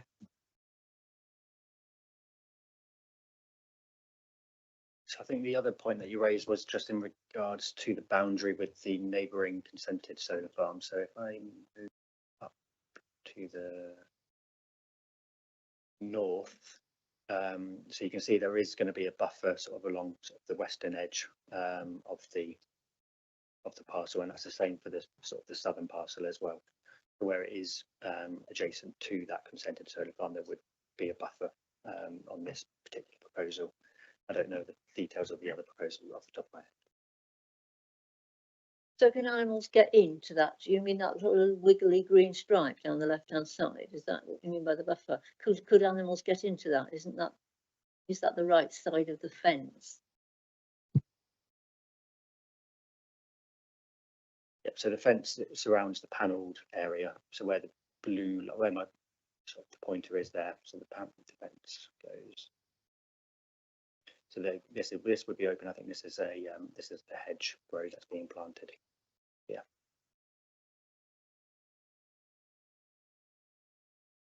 So, Councillor Mallender. Yeah, I see this paragraph 13. It says the Wildlife Trust asked for the green corridor to be wider. Is that is the conditions seem very complex and hard to follow, I find, on this. Don't seem to be bullet pointed very well. So is that now the 15 to 20 metres corridor a condition? Because what we don't want to see is what happened at Sharp Hill, where there was supposed to be a wide boundary between the housing and the wood, and now there isn't. So is that a proper condition and not just advisory or guidance?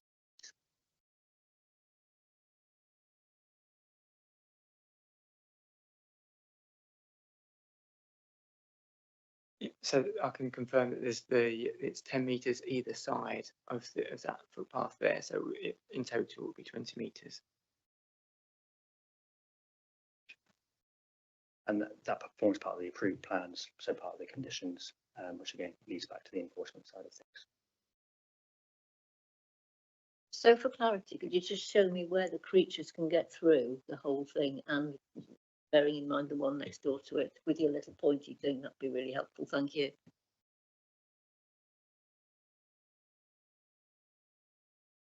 So the fencing would be around the panel enclosures, which would be the deer fencing. But as you can see, there's corridors through the different enclosures.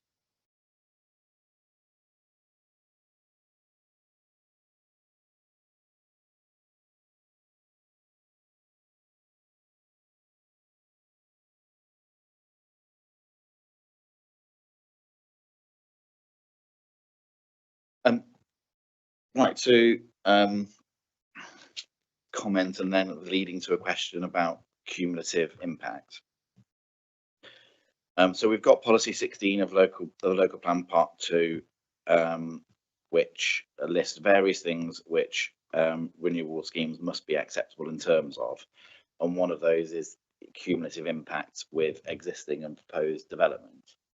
And it seems here that this is relevant and, given the circumstances, is likely to be felt acutely locally. Insofar as I think it's accepted that the two schemes are independent of one another commercially, but they're not independent of each other on the ground, so to speak. Whilst on one hand, the rules are there and people, work to the rules, it always piques one's attention when there is a sense, perceived or actual, that the system's being gamed. So coming round to this specific question, with respect to that part of Policy 16 of Local Plan Part 2, in what specific ways has the application been assessed or appraised differently in light of the neighbouring scheme? Thank you, Chair. So as with sort of most development types of these proposals, applications are normally supported by a cumulative impact study, impact assessment that will assess sort of the neighbouring solar farms, renewable energy proposals in the vicinity. And in particular, this one, I think, and I'll get the one up on the screen. Which way is it? This one here. So these are the ones that have been assessed and considered by the applicant as part of the submission.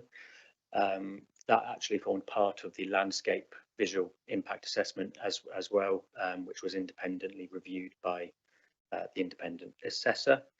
As per the paragraph in the report, I think it's paragraph 80, that talks about the cumulative impact of the assessment, and the independent assessor considers that the overall cumulative impact is underestimated by the applicant's LVIA, landscape visual impact assessment, and talks about sort of the intervisibility between the two, acknowledging that there is likely to be an impact,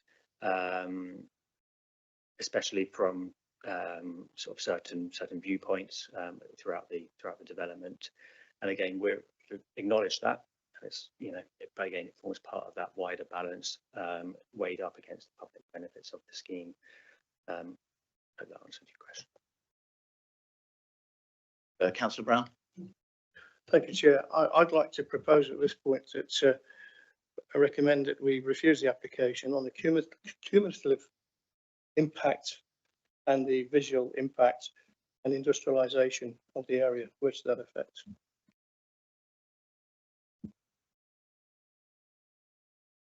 Okay, thank you. So just bear with me a moment.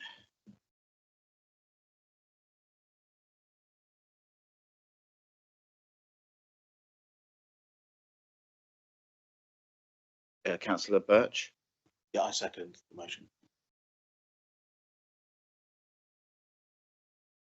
Is there anybody who has comments or questions with respect to the specific material consideration of cumulative impact? I'm conscious that there may well be some other topics that we want to discuss, but Councillor Thomas and then Councillor Ellis.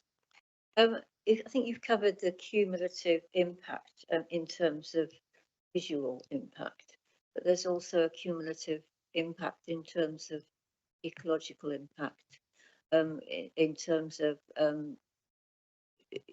that, there've been two large areas as opposed to one large area of, no habitat for skylarks and different land management and so on. So there's a cumulative impact in that way. There's also a cumulative impact in terms of agricultural crops and all the other things that we've talked about. So it's not just cumulative in terms of visual impact, it's cumulative in terms of all the other considerations, in my view. So I think we just need to be careful in terms of what we can consider as cumulatively across the two solar farms. So this one that's being proposed here and the one that's being consented. Cumulative would be in the sense of sort of the landscape visual, so the impact upon sort of the users of the public rights of way and sort of how that appears in the landscape. I would caution on this on terms of sort of looking at cumulatively as to the impact upon sort of the loss of farmland or ecological impacts. That would only sort of look to this current application and how this application is considering the impacts upon ecology, agricultural land quality, etc. So I just Yeah, I see what you're saying, but from my memory of policy 16 and the description of what it means by cumulative, it doesn't restrict it to certain aspects. It just says cumulative impact of the application. Thank you, Councillor Ellis. Thank you, Chair. This is a fairly complicated planning application, but the actual basis of the decision is really quite simple. We have to weigh the benefits of solar power generation against all the disadvantages that members of the public and members of the committee have raised. And I am leaning towards thinking that much though I am in favour of solar power, the cumulative disadvantages, I think, marginally outweigh the benefits. So I'll be supporting what's being proposed, although I do fear that it will be appealed and that the inspector will come down in favour of the application, but that shouldn't influence our judgment. No, indeed, let us not be distracted from the balancing exercise that you quite rightly identify that's involved here. Go to Councillor Calvert and then Councillor Thomas. I just wanted to add another reason for objecting, which I mentioned earlier, which was condition 16, and that I would want to have the results of the risk management plan and emergency response plan to consider and have those scrutinised before making a decision. Okay. Councillor Thomas. I've got another one to put on the list, but to talk about. But I was just going to come back on the planning balance issue. Really, I think the thing that weighs very, very heavily on one side is the reliance that the government is placing on producing renewable energy. But as was commented by one of the speakers, they already have more than they're targeting for approved sites across the country that haven't yet been built out, and just adding more sites that to that doesn't gives you oversupply of solar power if you want, when we need power sources that have different characteristics that are on tap. So I would question the other side of the scales in the planning balance and whether or not we can comment on that, or that should be something that we should be looking at.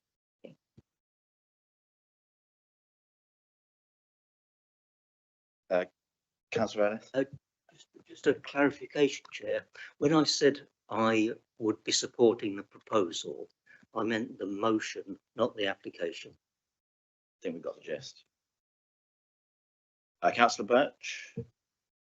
Thank you. I'd like to make some final sort of summary, if I may, just to sort of summarise my thoughts and before I make another comment. So in my view, I agree with the general principle of renewable energy. I appreciate that it's required. I appreciate all the reasons underpinning it. But again, in my view, like Councillor Ellis, I think the harm outweighs the benefit in this particular case.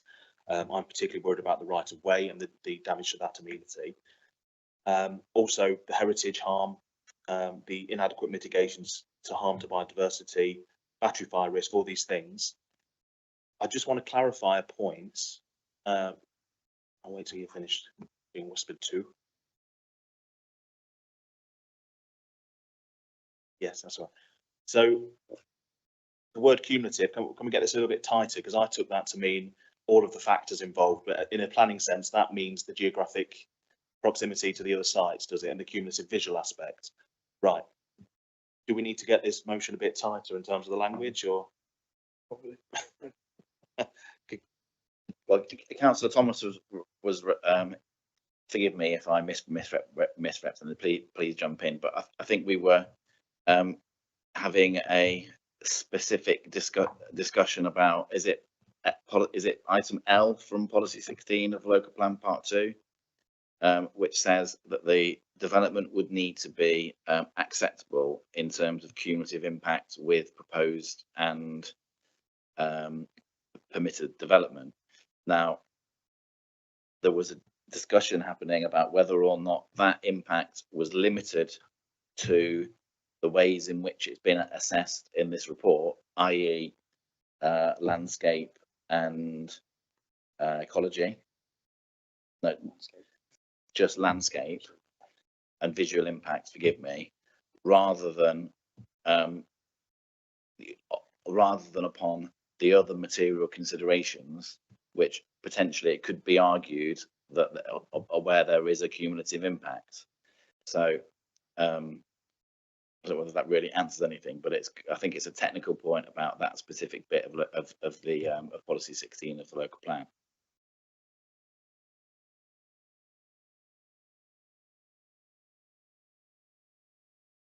I think just going back to sort of Councillor Brown, I think obviously you put on the table what we've noted down, sort of cumulative impact of the proposal and the visual impact of the proposal as, and the yeah.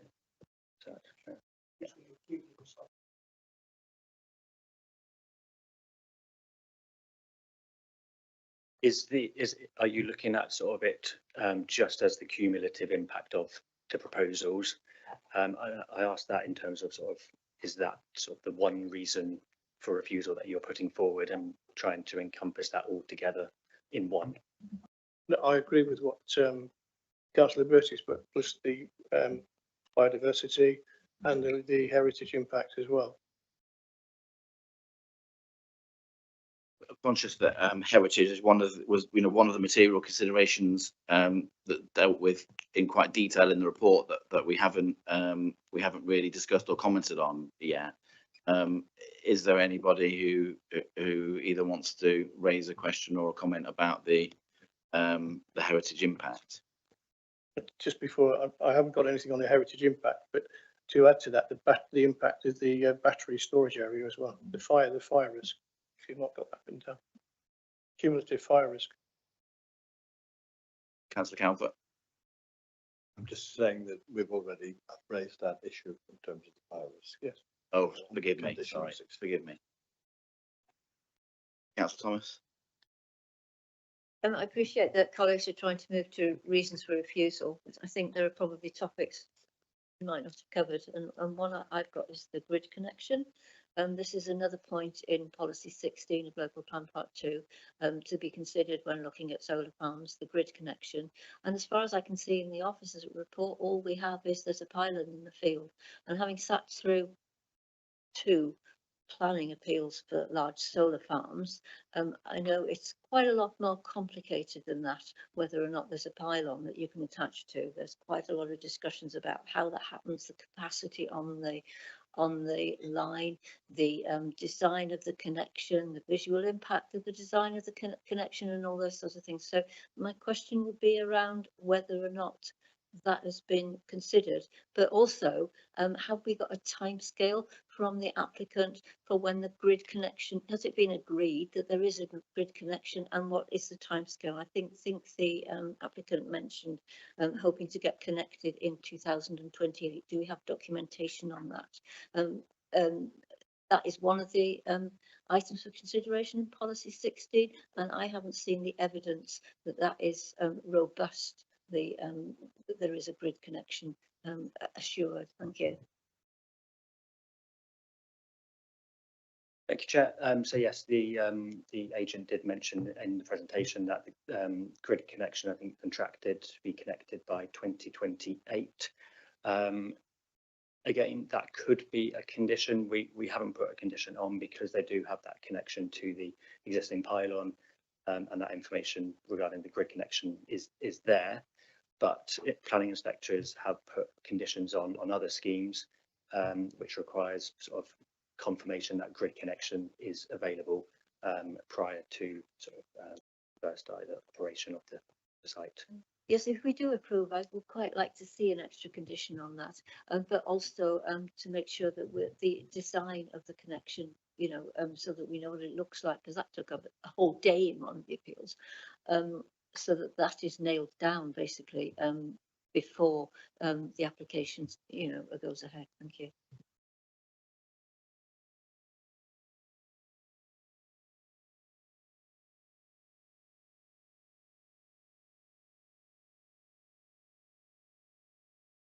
Thank you, Chair. No, it's just so we've got a recommendation in the officer's report to grant planning permission. I can tell from the tenor of the comments and the debate, although I'm conscious I think we're yet to hear from Councillor Mason.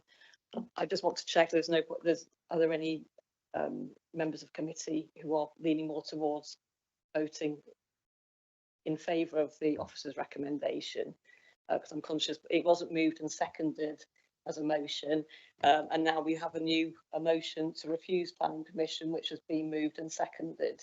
But I think before we move to a vote, I just want to check, make absolutely sure that that there are no members who would like the opportunity to vote on the original recommendation in the officer's report. I mean,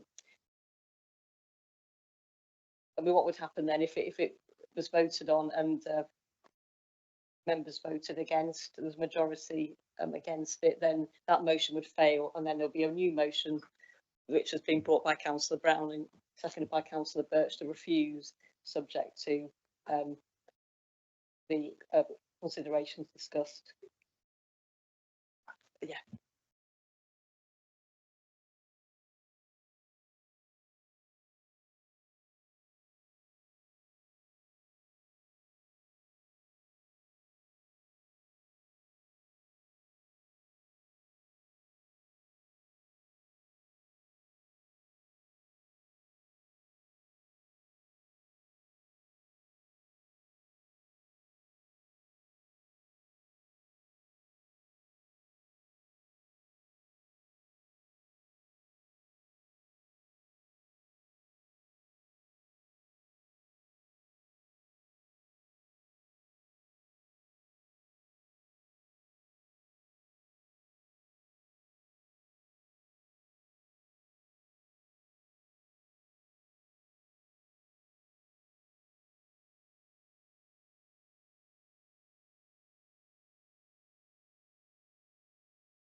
Are there any other, before we, I was having a bit of a technical discussion about how we might proceed in terms of the recommendation, but as it stands at the moment, there has been a motion proposed and seconded. But before we get there, I'd just like to invite any, yeah, you think you knew what was coming. Thank you. Thank you, Chair. No, I was just to try and simplify things. So the conclusion in paragraph 173 is these factors mean that the planning balance, blah, blah, blah, is weighed in favour of the proposed developments. Can we not just say in the opinion of the people voting for this motion, the planning balance is weighted against? So all of those things, all the things we've mentioned, all those factors which you've weighed up and have decided it's in favour, we've weighed up and we've decided it's against. Can we, is that allowed? So I think the answer to that, your direct question is no, but there needs to be a specified list, and I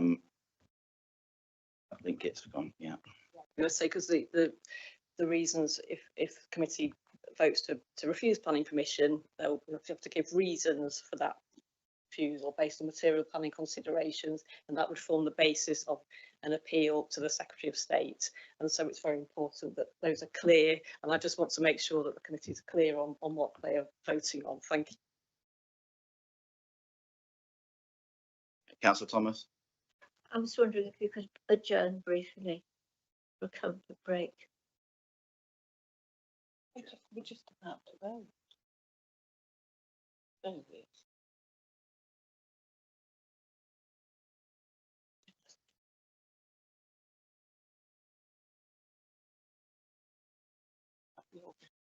I can start it. We can do it. Okay. Yes, that seems appropriate.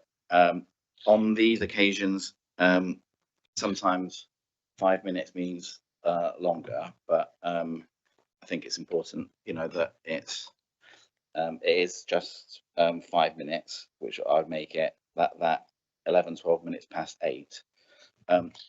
In the adjournment, I need to impress on people that we ought not to discuss the application or debate with one another, not in open committee.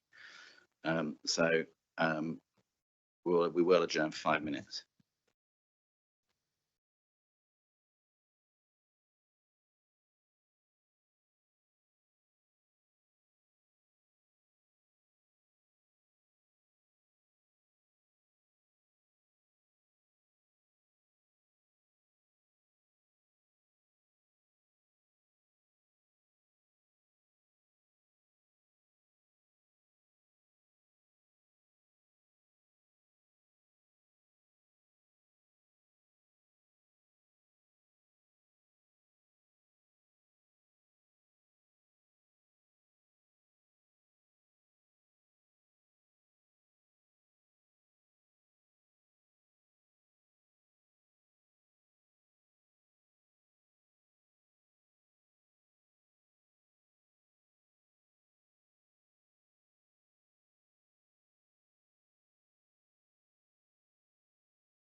Right, so I'd like to call everybody back to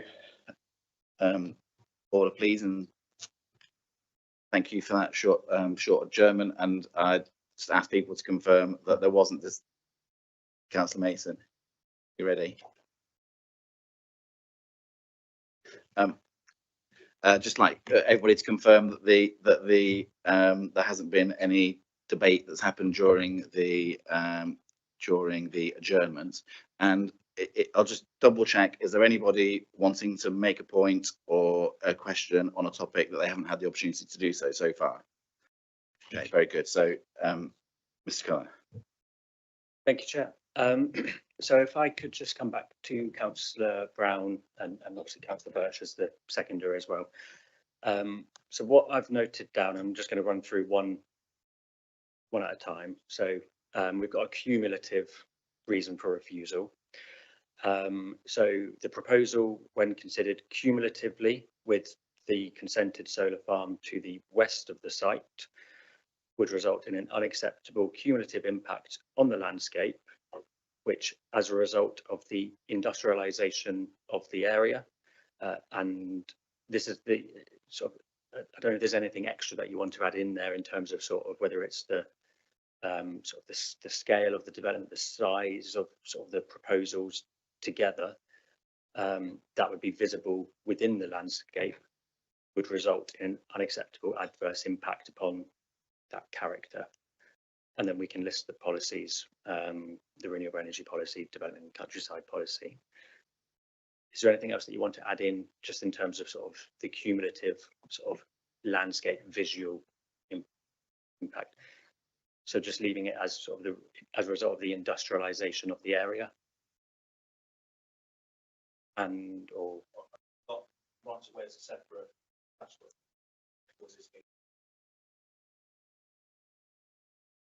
Right away, I don't believe was mentioned in terms of. So that, okay, bear with me 1 second.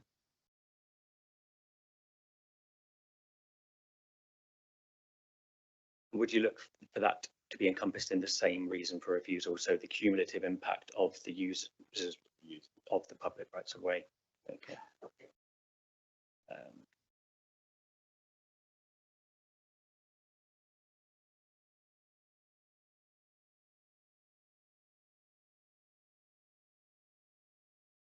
Okay, and I suppose the impact of the user's enjoyment on the public right of way is what, in sort of your terms, is that sort of significant, moderate, minor? I'm just trying to sort of draw it significant.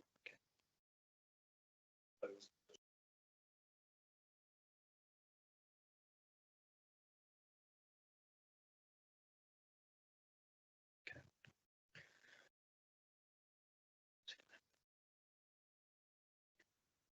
So that's the first reason that I've noted down. The second one is around heritage.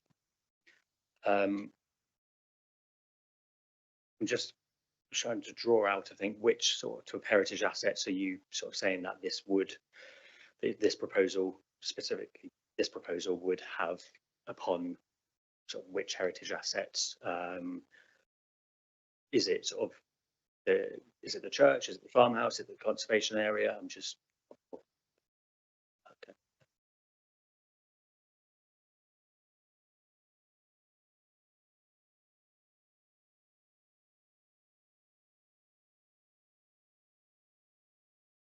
And are you happy with saying that the harm to these heritage assets would not be outweighed by the benefits of the proposal? And that links back into the okay.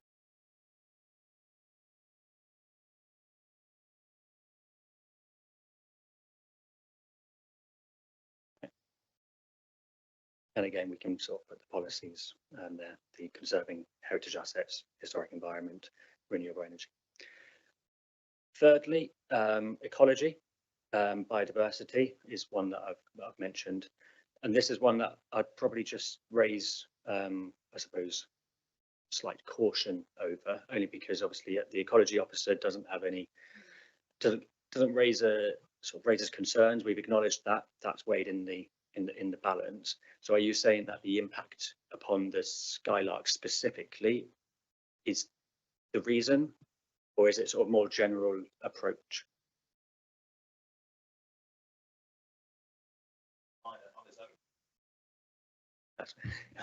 On its own, it's a relatively minor aspect, but taken as a whole, it's just part of the whole package. It sort of cumulatively adds up. Cumulatively in sense of this application only though? In the balance. Yeah, I'm with you. Okay. Yeah.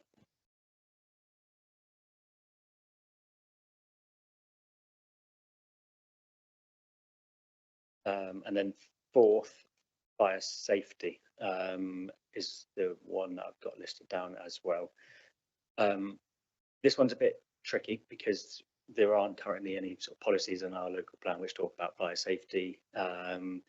We've got no objection from the fire safety officer, and officers obviously consider that it can be dealt with by condition. That sort of emergency action plan can be dealt with by condition. I'm just making sure that you still want that on as a reason for refusal. Just taking that sort of that approach of considering it in the basis of So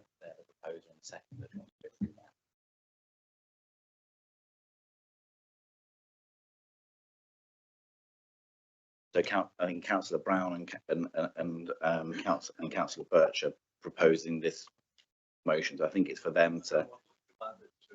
So if I'm suggesting is that you speak, if you want to speak to them about their motion.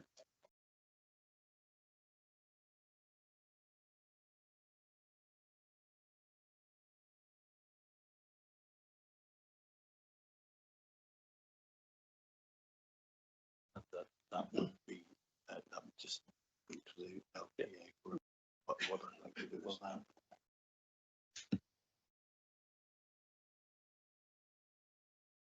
Basically, we want to get the outcome of that. Yeah, do you want to explain that? To them. Yes. Okay, I'll try and explain it to you. I think I've attempted it 2 or 3 times already, but try again. Condition 16 specifically says that there will be, prior to the construction of the BESS, a risk management plan and an emergency response plan shall be submitted to and approved in writing by the LPA. But what I'm saying is that if I was sitting, if there was the application was resubmitted, I would want to get more information about that plan and see that it's been scrutinised by professionals and that it was acceptable as a condition.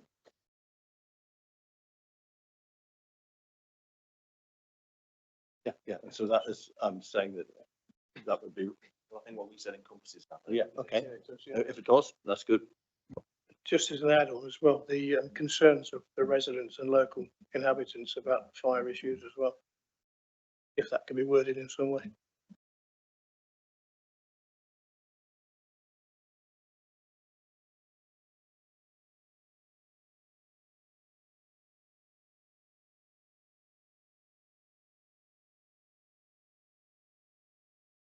So that's I think that's covered off the general principles. You know, if this motion is carried, are you content for the officers to finalise the detail of the wording under their delegated powers? Yeah. Okay, so we're going to.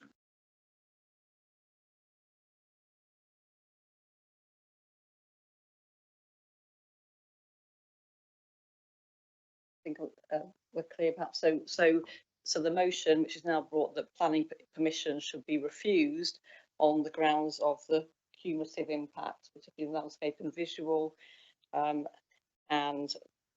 impact from the public right of way, on the grounds of heritage, particular concern with the 12th century church, the conservation area, and that the harm to those heritage assets would not be outweighed by the benefits of the proposed scheme, and also on the grounds of ecology and the impacts on Skylark and And I think on fire safety, in terms of like perhaps insufficient detail of and I think just to describe it as potential fire safety, because there's uncertainty about this. There are a lot of concerns being raised about fire safety, and so there's potential fire. potential fire. Yeah, of course, yeah, and the going back to the ground one, landscape and visual impact.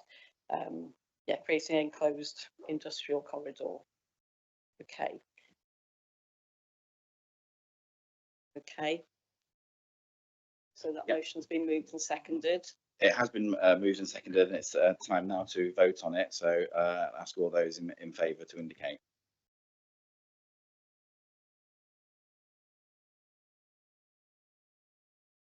And those against?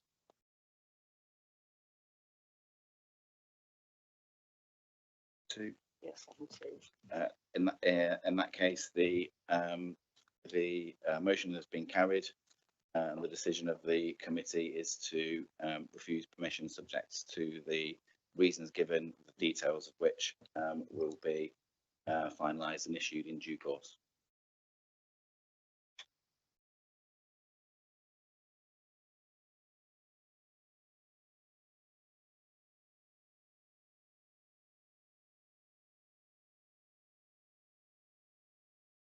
So the final item on the agenda is to note recent planning appeal. For the other two councillors to join us, obviously those who are not keen to understand what the inspector has been up to, welcome to go, but we're going to press on.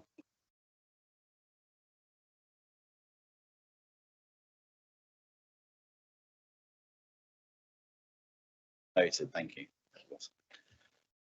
Over to you, Mr. Cullen. Thank you, Chair.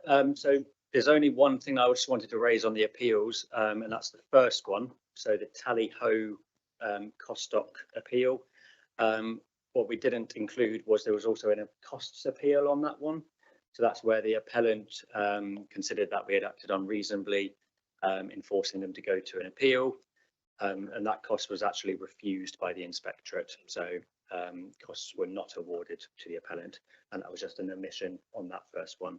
But yeah, if you've got any other questions on any of the others, then let me know, or afterwards. Thank you. Well, thank you, everybody. I call a meeting to close at just before 8:30.